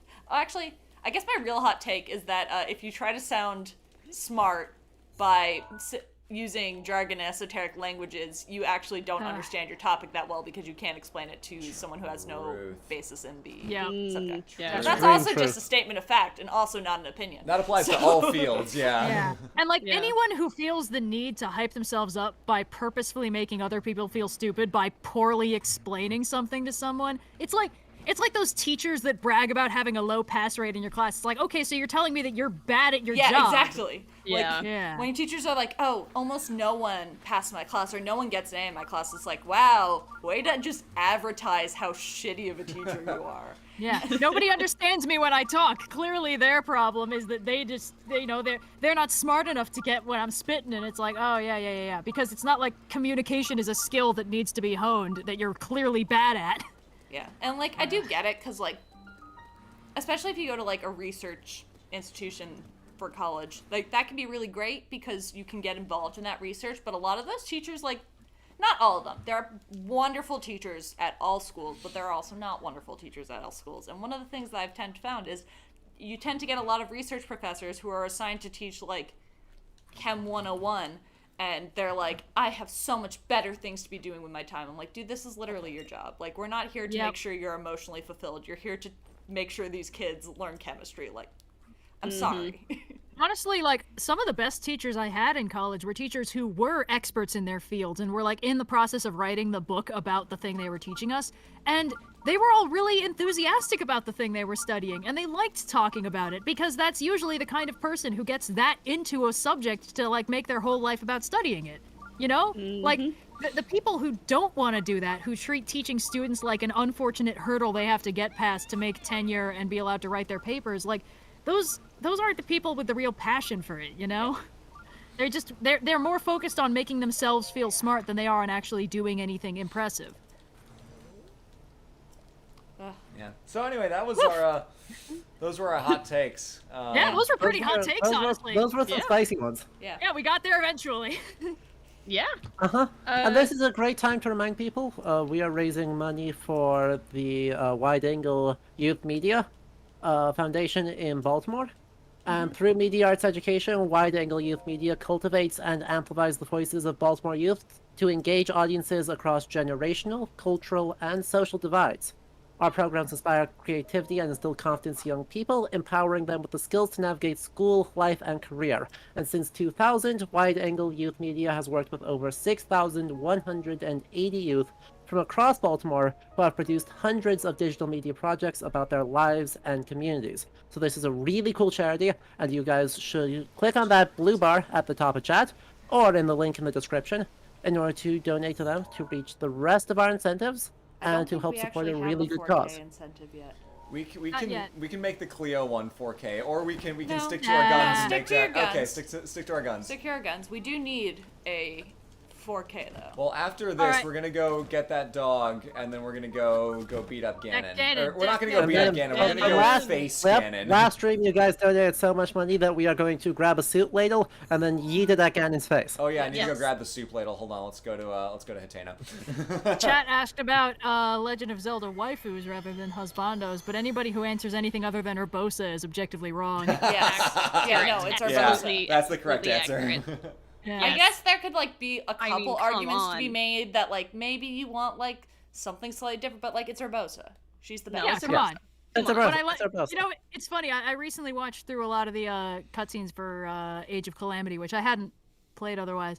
And it's funny to me that like everyone's characterization in the games is like subtle and tragic, and then in in Age of Calamity, they're like themselves but cranked up to 11 Oh, yeah. and like way over. So like in the game, Urbosa's like, she's so much like her mother. I'm greatly fond of her. And then in Age of Calamity, she's like, I would literally do anything for you, and I have affectionate nicknames for you, and I'm quite clearly in love with you. And it's like, oh, okay, all right, cool. Exactly. Yeah, I think I remember. I was talking to you about it because you'd like sent me the soundtrack, and I was like, wow, this slaps. I want to like watch through a play. And I like messaged you like, I'm getting some like vibes that maybe Urbosa's a little into Zelda, and you're like, just now? Yeah. That made me feel a little silly. People Yeah. said no Paya love. Paya, like I'd want to be friends with Paya, but like Yeah, Paya's wholesome. she's Yeah, so Paya's awesome. cute. Yeah. I feel like Urbosa could carry me to safety without even breaking Yeah, a sweat. That's exactly. what I'm looking for in a wife. I probably most want to be like friends with like if they were to grow up a little, Riju, I feel like she would be like super fun as an adult. You know? Yeah. Also a good comment, I feel like I'd also want Urbosa as my wingman. Oh yeah. Oh It's yeah. fair. Yes. Reasonable. I think here's the thing though. I think Urbosa would be a bad wingman because everyone would want to hit on Urbosa and not you know what I mean? Yeah. Like Yeah. you would end up being the wingman for Urbosa. Over Yeah. Urbosa, you know? That's true. Urbosa would be your wingman in the sense that she'd be like, sorry, I'm not interested, but here's my friend's number, which is not the ideal wingman Yes. situation. Exactly. Good point about Midna, but Yeah. I'm still gonna go with Bro- Urbosa. Broad Yeah. series, Midna's Strong top woman tier has sassy friend. sword. Also,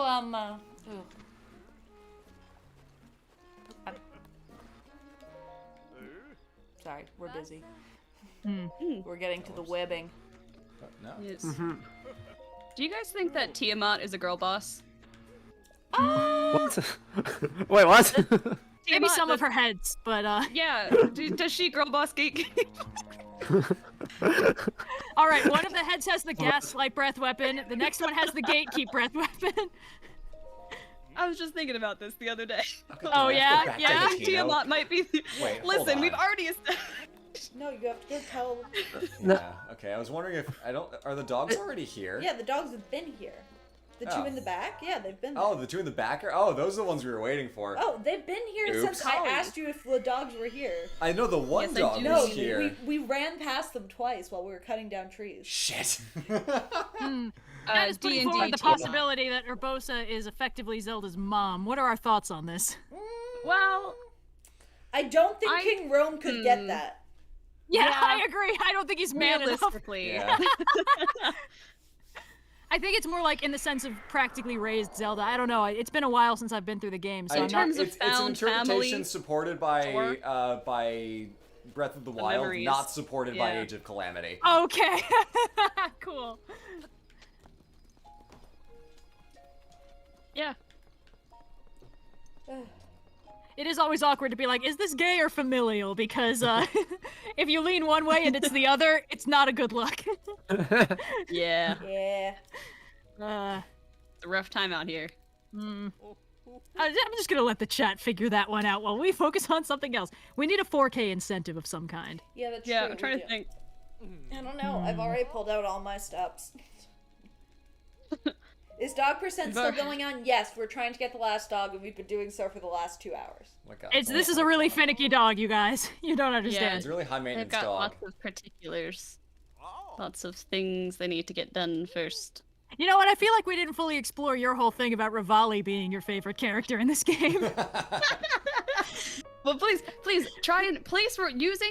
Obviously, on this stream, we have established that I have a very predictable way of figuring out who my favorite character in any given piece of media is going to be, using a handy Venn diagram that I've already created with examples for you. So, Red, walk me through this based on my Venn diagram that I provided you. Why is Rivali my favorite character in this game? Tables turned. Well, I mean, he absolutely fits in the angry category. I mean, he's got the personality of an early 2000s emo hot boy. I just can't get over the fact that he's literally a giant parrot, but, you know, to each his own. She's not saying that she wants to date the giant parrot. She's No, saying that I he's know. the best character. I'm just My saying, favorite character. Hot Boy has a physical consideration to it, and I just don't see it because he's a bird, but that's just me. And a Sonic OC at that. Yeah, I mean, come on. He's literally that fucking bird thing from the Sonic one where they're all skateboarding. You know the one. I do actually know the one. Unfortunately, you know exactly. We've danced around talking about Sonic games on this stream. But most of the Sonic games I played were those like the 3D ones on the Wii where they all had a theme, like Sonic is a wolf now, or Sonic, but like no. Sonic is the Arabian Oh, I'm Nights. so sorry. You Oh, mostly those played were the all fucking bad. Sonic and the Secret Rings. Because my neighbor gave us all the games that they were getting rid of when I was in like middle school, and me and my brothers were just like, I guess we'll play these because they're free, and it was Sonic and the Secret Rings. God, My Black Knight, condolences. Sonic and the Black Knight, and Sonic and the Secret Rings. That's just Yep. grim. I will say that Sonic and the Black Knight has a pretty boppin' soundtrack. It does. It does. At least the Nate Wants to Battle covers of it are pretty good. Yeah. I didn't necessarily have I played a lot of video games as a kid, but it wasn't necessarily that I was very thoughtful about what games I played. I kind of just played any game I could get my hands on. Same. Because they were whatever was cheap and available, which is why I played a lot of the same games over and over again. Like, I played through Fire Emblem Sacred Stones enough to see every single support, and you can't see every single Nice. support in a single run of the game. You have to play it many, many times. Dang. Yeah. Yeah. Keeps coming. Get you through it. Alright, now we have the wedding, then we get the dog, then we fight Woo! Ganon. Hell yeah. Quick, get married so we can go punch a bitch. Yeah. I love that Let's if you do a straight rush without doing the Divine Beast, the final boss is actually 6 whole boss fights. Yeah. Oh my god. Yeah. Let's about do that. it. Yeah. It's gonna be fine. I think, Red, when I was talking to you, I described the Ganon fight as all 6 of him. Yeah. We just Those gotta girls are deck not him. traditional We just by gotta anyone's standards. take a ladle and whack. You know? Oh, but which Ganon are we whacking? Windblight Ganon, is man. the first one we fight. Windy cannon. Blue and Cyan need to plan their wedding around. You're the saying sea. you're not gonna try Oh, and if rush only you to knew, I'm Dark kidding. Base? Oh, I'm sorry. I have fully, I just figured out what the hell we were doing for the whole rest of the last 2 hours. So, I'm sorry. Are we getting... Is this Gerudo getting married to this random guy? That's Hudson. They fell in love, Red. This bowl They cut bonded man? over the shared experience of building this town from the ground up. And now, Oh, okay. on the hungover morning after the party, we're gonna go pet some dogs Cool. Well, that was very cute, I guess. Where? behind the house. Not that Now we can house. pet the dog. I don't think. I think it's that one. Maybe I was wrong. We can pet the dog, and then we can Maybe go I punch was Ganon in the face. very wrong. Maybe you were right. I don't know why you take directions from me when I'm consistently wrong years on end. See, the problem is, I have zero ability to position myself in Okay. space. Oh, yeah. Wait, this dog's just materialized in from the void. Both in real life and in game life, I have no idea. Like, people are like I've lived in the same area for several years at this point. People are like, go west. I'm like, I'm sorry, what? They're like left. I'm like, Yeah. that's a little better, but like, which way do I have to go? Yeah. So it's like, where are the dogs? It's like, psh, bruh. There have been a lot So of did we ever land on anonymous a, donations today. Yeah, thank you, everybody. Thank you. Yeah. Everyone's Really donating. Did we appreciate ever it. land on a gift for 4K? What's our 4K We have not goal yet. here? We gotta. I don't know. I'm trying to I think keep- if I've got any more cursed stuff sitting in my folder of nonsense on my laptop. I just keep circling back to how concisely you described early 2000s emo hot boy, and I'm wondering if there's something we can unpack there for 4K. I really don't It think really we should wasn't. make Indigo go to therapy for 4K. I don't think No. that's the goal. Not That's unless not what I we're meant to- all I gonna meant to get our unpacking the unpopular trope. opinions unpacked. Oh, Unpacking the boy, trope. look at that. Yeah, Oh. not your specific personal. That's not a preference. Everybody likes the early 2000s emo Yeah. hot boy. Exactly. Yeah. Impromptu trope talk. Indigo and Red, early 2000s emo hot boy. Oh Jesus. I don't even know where to start with that, to be honest. Like, other than they exist and they all look the same. They do all look the same. They all had like the black T-shirt layered over maybe a long sleeve shirt. Yeah, if they had any accent colors, they were that one specific shade of green and maybe blue. Yeah, Or mostly red. blue. There was no in between. Yeah, Like, there yeah. was 3 colors, that's it. And they all had romantic subplots, didn't they? For the most part. They were Yeah, either yeah. the love interest or they had a romantic subplot with, like, the side character. Because, Well, I like, mean, you know, that- Kevin 11 yeah. and Gwen is the obvious one. Right. But then War and Peace has the ice girl who, like, appears in the first 20 minutes of the movie and then disappears and then comes back at the very, very end. Oh yeah, sure. Yeah. Yeah. I mean, Sam, obviously, her and Danny Yeah, were the endgame couple of that series. Yeah, it's a whole thing. A whole thing. It's weird. It was like there was this whole like time where all the shows were about like an ensemble cast of teen heroes, and the main character was like way too paragon-y to pursue a romantic relationship, so it had to be some other guy doing that. Yeah. Having I think watched it's- some of Alien Force, it's very funny how little Ben gives a fuck about anything that's happening around him. Like, he's technically got a romantic subplot, but you wouldn't know by watching the show. Nope. Oh man, not at all.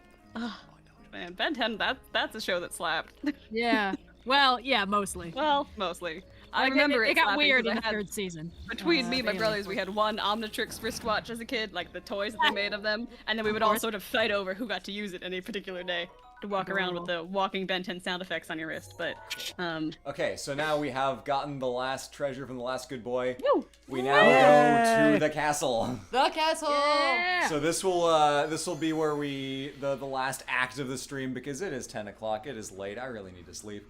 But for 4K, if we can get there, one of the things that we could do, Science suggested this. We actually we took Cleo out for a little walk today outside, and we have a wonderful picture that Red and Indigo have both seen, and I will post that picture if we get to 4 in celebration of all the good pets that we've seen on the stream All right. today. 4K, So a 4K, truly we get a adorable Cleo picture. pet. Yep. truly adorable I- picture. 5K, a truly adorable video. Yeah. Can we do it before we hit Ganon in the face with a soup ladle? Yeah, go ahead. Okay, and just to Only time like will further tell. sweeten the pot, because we know you guys care about our cat, who is now sitting here because she heard what I was whispering to Gregory. Yes.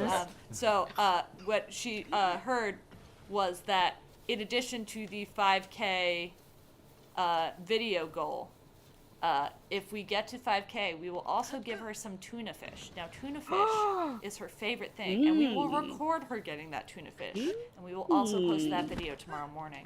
So, get to that 5K goal, and we will have additional tuna for the kitten.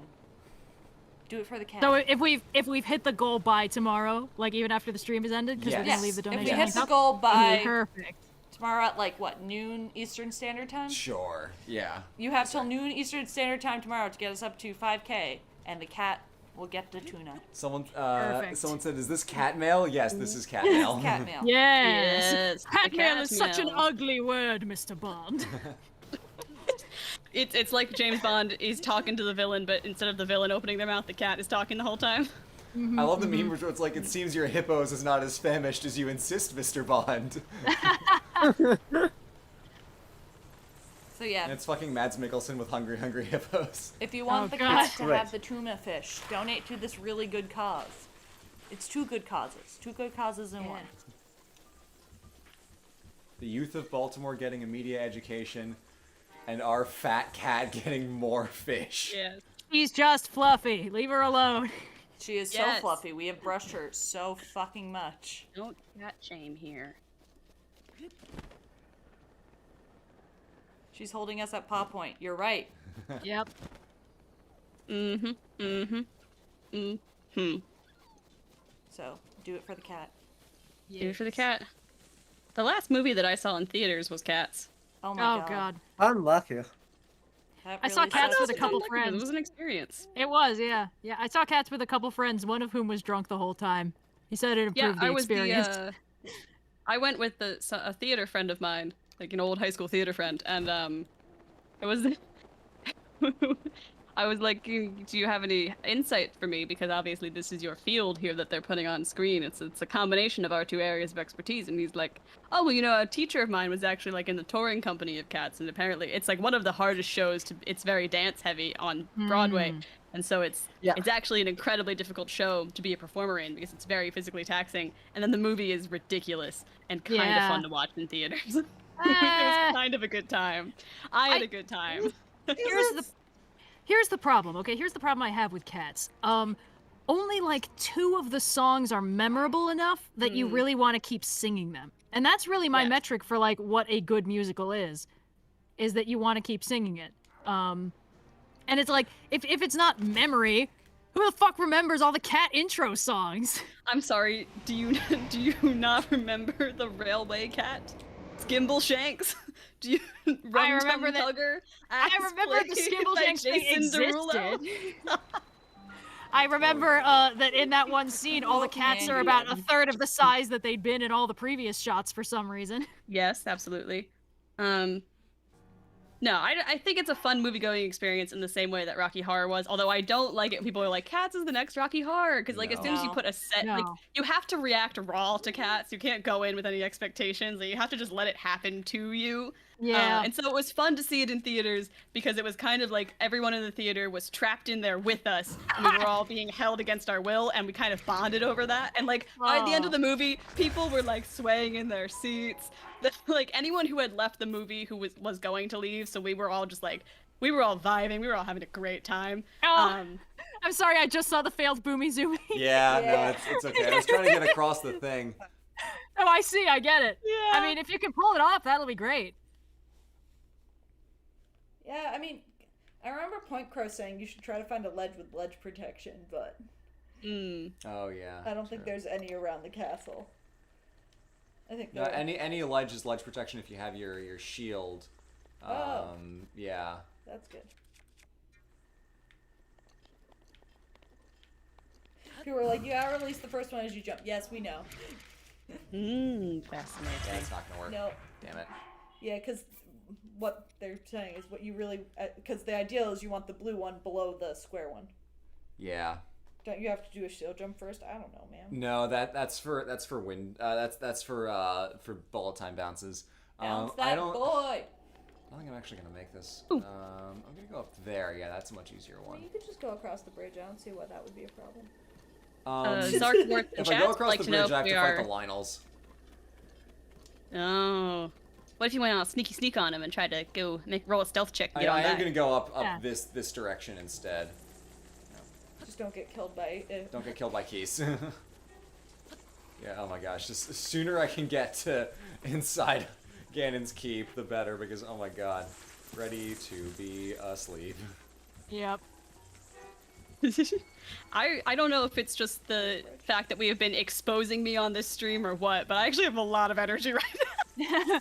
I mean, we're just coming up on when I normally start my work night, so like I'm good to go for another 6 hours. Yeah, that's Gonna go what do we all like to the joke is OS that OSP works round the clock.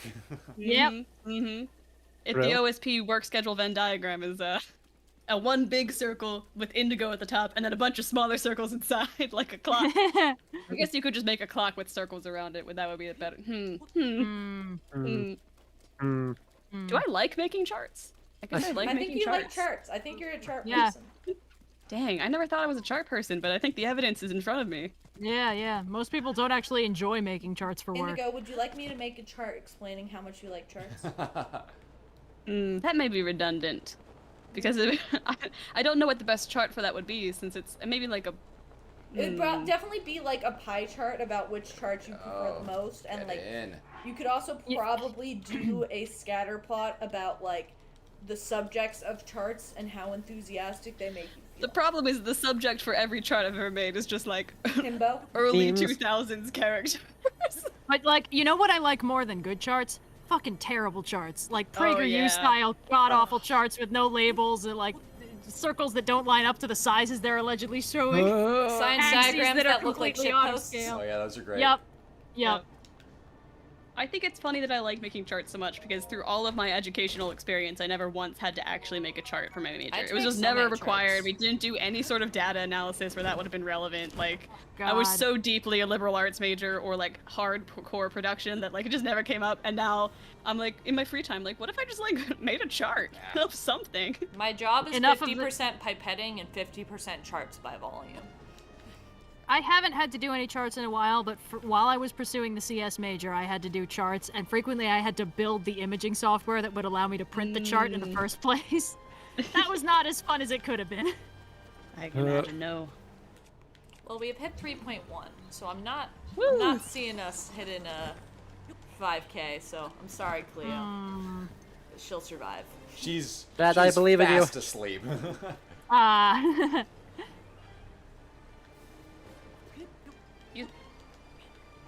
It's okay. We've still done really well for ourselves. We're coming up on 18 between the charities so far, which is real impressive. I'm and we sorry. are very thankful for The everything sheer that everyone's optimism. donated. I'm sorry, the sheer optimism on display of the person in chat who was like, I was in the shower, did I miss you beating Ganon? Ha! Oh, So cute. my Oh. sweet child. Welcome to I the am OSP confident. stream. I'm confident that you might be able to do it, actually. Who's playing? I All think you can six of deck him them. for sure. The Yeah. question is whether or not if we can beat him hard, maybe. But can we punch him? Absolutely. We can get a hit on him. We can make him feel ouch. What's the word? He'll Pain? Make him yeah. fear the wrath of God. In thing this is- case, God is this little blonde dude with a soup ladle. He's gonna kill you in one hit, but then he'll never stop thinking about that time this little blonde twink ran in and hit him in the face with a fucking soup He's ladle. gonna be laying in bed at night at like 2 in the morning, unable to fall asleep, just playing back all the embarrassing moments from his youth, and it's just like Link running in, bum rushing him, just like, yeah, and then getting smacked out of there. Bop. Kid is like, I don't understand how this could happen. I couldn't think of a good comeback at the time. Yeah. What would I learn from this now, if it happened now? Ganon's laying on the couch in his therapist's office, just like unpacking it. He's like, it just made me feel like all of my hard work and preparation and taking over all of Hyrule was for nothing. No matter how hard I work, I can never measure up to the natural talents that some of the youth have these days. And that princess I've had in stasis got really snippy with me after he hit me in the face with a ladle, and she wouldn't let me forget it. Ganon, you couldn't even handle a little blonde with a spoon. I don't know. Sounds like you're losing your grip on the power of the goddess or whatever I'm using to hold you back. I don't really understand the lore of Zelda. All right, team. Yeah. Here we go. Here we go. There we go. Thought Yeah. for sure you would take down those 3 guardians. Ganon, have you forgotten that time he totally hit you in the face with a soup ladle? Oh, Zelda, Like, get out of here. Haunts my every waking moment. Sometimes I think it would be less painful to just let her out. Spoogy. That's very spoogy. Ew. Yo, $800 Whoa! anonymous donation? Wow. Oh my God. $800. We're Holy almost shit. at 4,000. Anonymous. All right, guys, 100 more, and we post that Cleo video with with her Yeah. getting dinner. Holy heck! Thanks, guys. All right, here we go. Whoa. It all comes down to Punch this. Ganon in the face. Let's punch Ganon. Hey-ya! Fuck! Wait, you didn't die! You didn't die! You're still alive! You can punch him again! We can win this. Use the lightning rod, just like chuck little sparks at him. Boop! Quick, knock on some apples. Boom! Get his ass. It's like with the Grandmasters, like, oh, what's that? Little sparkles? Oh, wow, nice. Link, go to the left. No, your other left. Run! Run! Run! Hold on. This apparently does nothing to him. Okay. Well, I mean, Windblight, I think he's the one that does electricity, right? Yeah. No, that would be He's got the Thunderblight. eye Oh. that you gotta hit. Are you sure Yeah. it's Thunderblight? I'm Yeah. pretty sure. Yes. Yeah, it's Windblight, Thunderblight, Oh, he left. Waterblight, Oh, hey, $100. and... Thank you. Hey, Whoa. 4K! Okay. Leo, you're gonna be Get on that in video. it. Yeah. Because it's... Wind is Rivali's, and then... All right. We have successfully bunched Ganon. Are we gonna move on to trying to actually kill him? I Well, mean, we'll no see how weapons. far I get in this fight. How far can we get with Okay. a spear? You can Uh-oh. eat an apple. You have food. I know. How You far can do just we make attack to shoot the blast the balls. Thank you, chat. Thanks, chat. Where would we be without you? Teach a man to Windblight fish, he with gave Rivali's. man fish to a lifetime. We didn't actually. Windblight That wasn't. was, That wasn't a stream thing. That was also No, just us Windblight- talking with Red. Yep. Waterblight is Mifa. Who was... With the lizard We're at blight? 4.1. 900 That's more. Daruk. one? Indigo, you're thinking of Daruk. That was Daruk. Because it was in the volcano. but he's on the big lizard. But what's the one you fight on the Fireblight. lizard? That would be Fireblight. Fireblight. Duh. Oh, Zelda man. doesn't really mix up the elemental affiliations that much. Wait, what? Which It was lizard in a are we talking- volcano. The big talking lizard on the about, volcano. Vines, Fire lizard. Baradania. Yeah, It's that's a the one. lizard. Guys, got big big- lizard we're shit. getting It's- like it is a surprisingly lizard. close. Not surprisingly close, but like I wasn't actually expecting to have to give Cleo tuna. We have tuna to give her. Like I'm not gonna like suggest something and then not be able to follow through on it, but like I might have to wake up our cat to give her tuna if we get like 900. Uh-oh. I kind of come like You're that not we dead survived again. this You're far. still not dead. I know. Not dead Oh yet. boy. Woof. Come fight my new version of Ganon. It's called Lizard Blight, and it just fires a bunch of lizards at you when you try and attack him. But You are get they? overwhelmed by Amazing. strength and numbers. Oh, you're still They're not just dead. regular I love them. lizards. There's I nothing love about them them. that's particularly noteworthy. They're just like normal lizards, but there's a lot Okay. of them, so it's inconvenient. Eventually, okay, enough but of them normal spawn lizards that the are wrench really can't cute. handle it. The Breath of the Wild gods just really want you guys to have plenty of time to donate to this wonderful charity. Yeah. Yeah. It's Help very out me. considerate of these tornadoes to only do 2 3/4 hearts I know, damage. seriously. Oh, you made it to phase 2! Phase 2. You made it to phase 2! Hey. Wow, Blue, you're actually doing pretty good this time. Yeah. You're Yeah. nailing it. We're doing alright. Oh, 'cause but I now have a- there's bombs. Yeah. Ooh. I mean, it helps that Windblight, like, is a joke. Well, that's why they have him go first. Can't believe this thing killed Rivali. How embarrassing for him. yeah. Do we I know, really right? think Rivali's the best character? Hey. Rivali You sees ju- Link taking out Windblight Ganon with a soup ladle and is like, well, this is just rude, frankly. Rivali was Rivali's too like, busy monologuing in order to really focus on the fight. Rivali's just pissed that Link didn't show up for his monologue. Like, I mean, really, yeah. It's like, I had 100 years to get a speech ready for you, and you just ran right past my giant flying bird monster? your Royal Claymore is badly damaged. That's not good. Oh We made it boy. to Are phase you gonna 2. have to bomb cheese? Honestly, bomb cheesing is probably the way to go. Uh-oh. You definitely have to bomb cheese the other ones if we get that far. But you're actually But you can pick up- really you can pick damn up more close. weapons. I would use the Oh my god, this is incredible. because you can stab. You have a little more distance. Got Oh my him! god! Oh my god! Yeah. I'm astonished we actually got that far. Get decked! The only reason we were able think to I'm get a- that far is because there are now more opportunities for you guys to donate to our wonderful charity. Oh, right. I should tweet the video, right? Maybe Uh, once we... We might have to finish fighting. Yeah, after one- the stream, we'll tweet it. And then this Ganon is the wooder one. Wooter. Yep. The water one, you said? Listen. Listen, I'm no better than I have you. a well-established accent at this point. No, you need another quarter heart. He No. does. Eat an Quarter acorn. heart, Look at man. my An wiki acorn. page. It says that she is from Philly. It is not a hard leap. We need to move on from this. We made it We to can't have the this second conversation Ganon, every time so I'm if on you have stream. $2 to donate, please donate those $2. We would really appreciate it. Get us closer to that 5K snack goal for the cat. Heck yeah. Oh yeah, you have bomb arrows. That's like a thing. Oh, they're gonna chuck the spear. Oh. Ow. Oops. I believe. That makes one of us. I am honestly got this, buddy. stunned that this is going this well. I believe that if I this mean- is going this well, we could raise another $800. Exactly. Maybe. Oof. Oh my god, I ragdolled on that one.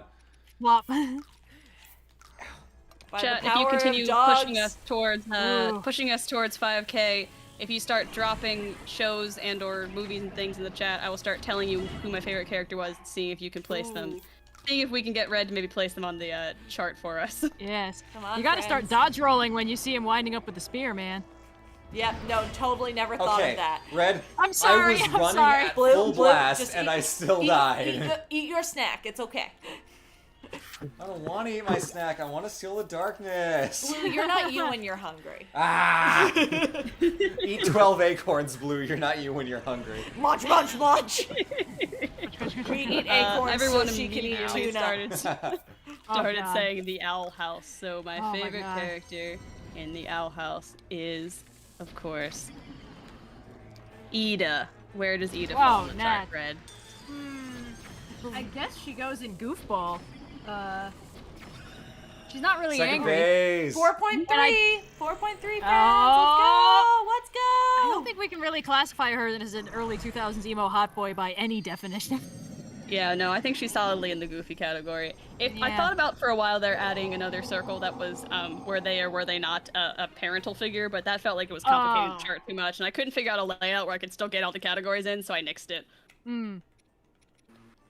We're going into phase 2, which is the 4th total phase, which is about 4 phases longer than we expected to make it. I'm gonna be honest. I Yeah. forgot about one-shot protection, which is the only reason I'm not dead. I didn't One-shot realize protection? one-shot protection is a thing that exists. Is it a game setting? I guess. It's no, it's a feature. Unless you get attacked by something that is severely above your level, you will not instantly die from it. It'll leave you at a quarter heart. Hey, perfect. Oh. And technically, I guess somehow, Waterblight Ganon and Windblight Ganon are not significantly above our level. Yeah, that's a pretty generous You definition. can stab it, stab it, stab it. Uh-oh. Oh, it broke. True. Shit. We got a request for She-Ra, favorite character in She-Ra. That's gotta be very solidly Seahawk. Oh my god. I feel like he's pretty easy to put into the door. I mean, yeah, he's also a goofball. Yeah. Goofballs. We love the goofballs. We love the Yeah, goofballs. of course. Uh-oh. Now there's 5. This is getting out of hand. Now there are 5 of them. Oh! We're gonna run out of weapons. Oh, he's up there. Ass. How cool would it be though if we made it to the actual Ganon to deck with a spoon? Just Don't worry, we I won't. think I mean, That would the be spoon's incredible. gone. We yeah, can't deck we're, him with a we, spoon. we are out of spoon. But we could launch a little shocky boy at him if we got that far. No, we're out of arrows. No, like the No. spark. Oh, yeah. Yep. See, this is We've why got a we're lot getting of- married, because I don't have to use words to communicate with you. I can just use vague sound effects. Aw. Romance at its finest. favorite Castlevania character, Trevor we Belmont. established that. Yeah. We got that one. We He's be in the all over perfect that. center of the diagram. the exact center of the diagram. He's Yeah, oh everyone's God, first D&D character. He's hot, dumb, and dexterous, and therefore he is the exact center of the diagram. While I was watching through Castlevania to rewatch it for a thing, there's a bit at one point where Trevor, like, they're in an action set piece, like his hair gets fooshed past his face, and you can see it snap back into shape. Like, it Yes. spends a couple frames being like a normal flowy hair mass, and then just snaps back into a standard duck butt shape, and it's like, all right, cool. I'm I going to played that interrupt particular very yeah. shortly, Yes? just because someone posted Guardians of the Galaxy with a very slight Oh, man. misspelling, but that caused Nope. my brain to read Guardians of the Gucci. Yeah. So, Oh god. They're just mall cops. Incredible. ooh, ouch. Favorite Guardians category character. Interesting. We're Kinda like running low on- Rocket. We weren't really expecting Might to be get this Rocket. far. Yeah, We're I going didn't think I'd movies. get this far. I know, I we're guess it would be doing. an angry goofball, kind of. Yeah, that probably checks out. We are at 4.4K, friends. That's pretty close Keep to these tuna coming. territory. Power Rangers is already on the chart. If we're going original Mighty Morphin, then it's gotta be course, my boy, Billy the Blue Ranger, but from my favorite Power Ranger series is Dino Thunder, Kira, already on the chart. She's an early 2000s emo. Yeah, she is. Yeah, she is. A fashion icon.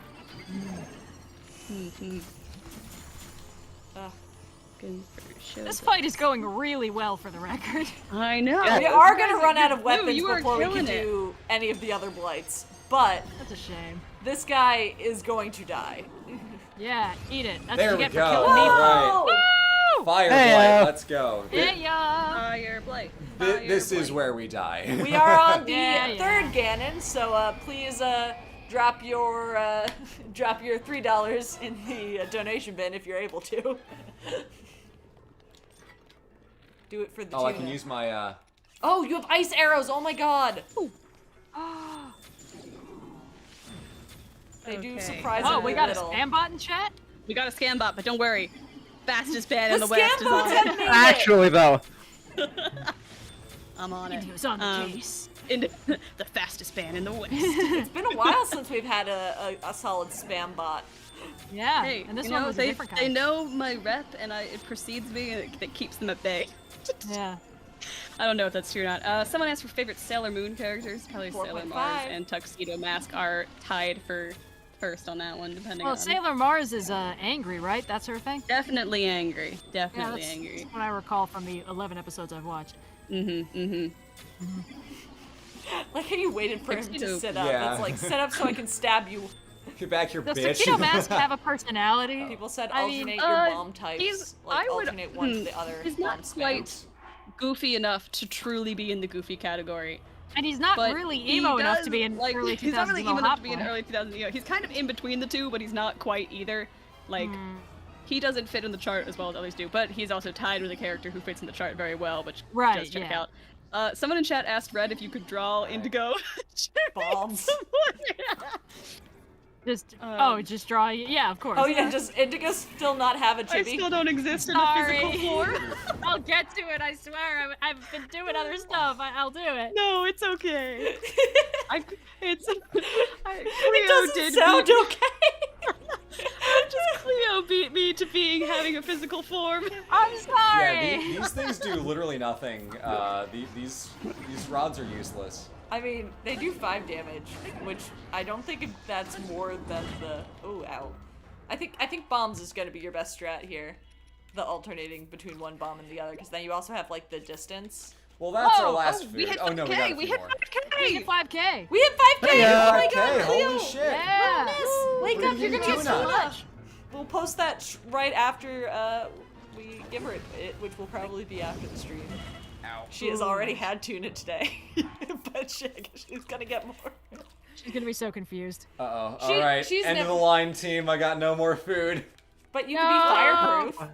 Oh, got a spicy elixir. Oh, Oh spicy no, I've elixir. got to use that because I'm not at full. Oh fuck. No, maybe just. What about No, the, if I get hit, I what, die. Does the electrical elixir have any food? Nothing. No? All right. This is Here for we go. Zelda, you Blaze of bastard. glory. Blaze of glory. Come on, you got this, Blue. Tactical crouch. Throw the bombs! out Throw of the bombs! Bambot, you don't belong in this episode. Don't. It is not by my hand that I am once again No. given channel. Ooh, blue. You're not in this episode. Oh man. I mean, this is one way to blaze of glory in it. Oh, sorry. We just saw the bomb incident. Yeah. Yeah, I flew a Oh, little too close no. to the fire blight there. You got bunced. But honestly, this strat's working pretty good. I Yeah. mean, compared to having no weapons and no food, yeah. Yeah. True. It would be great if you could, like, leave, but, like, Nintendo's always been big on the, final gauntlet. Yeah, It's you a get final locked in. boss for a reason. Yeah. Well, but this isn't a final final boss. boss. This is 5 final bosses. 6 final bosses. 6? Yeah, Divine Beast. Or Dark Beast. Dark Beast. Mm. Even if that's Stasis more of a works on set piece than a Ganon. real No, boss. stasis does not work on the Ganons. I That's a wish you shame. could That would steal be their pretty funny. weapons, though. Like, that would be pretty cool. No. Oh my god, how funny would it be if you could stasis the Ganon, hit him 50 times, and then just let it break and slam him into a wall? Ah. Cleo, you don't understand. You're gonna get more tuna. Fuck! No! He's not allowed to move forward. I'm a few seconds behind you guys, so I assume that Blue just died, but yeah, there That it is gonna be game, and that will be our stream, friends.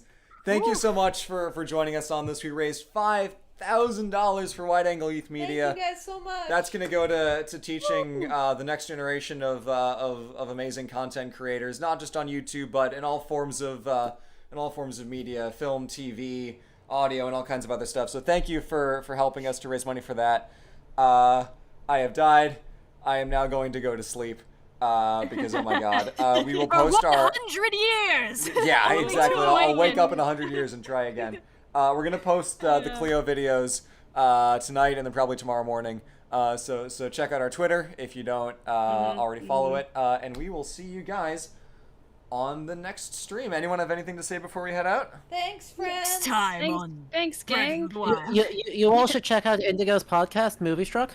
You which should can be check found out on Yellow's And you should check Twitch out, channel. Yeah, Ludo History. And also Yes. the OS podcast, which comes out on Wednesday this week. So Yeah. Exactly. with special Check out all of guests. the other stuff. Check out all the Amazing social history. media, all the podcasts, all the streams. It's a all good that jazz. group. I guess the Venn diagram is on Twitter too, so if you want to Make your own Venn diagram, harass make your Indigo own Venn with it. diagram. Oh god. All right.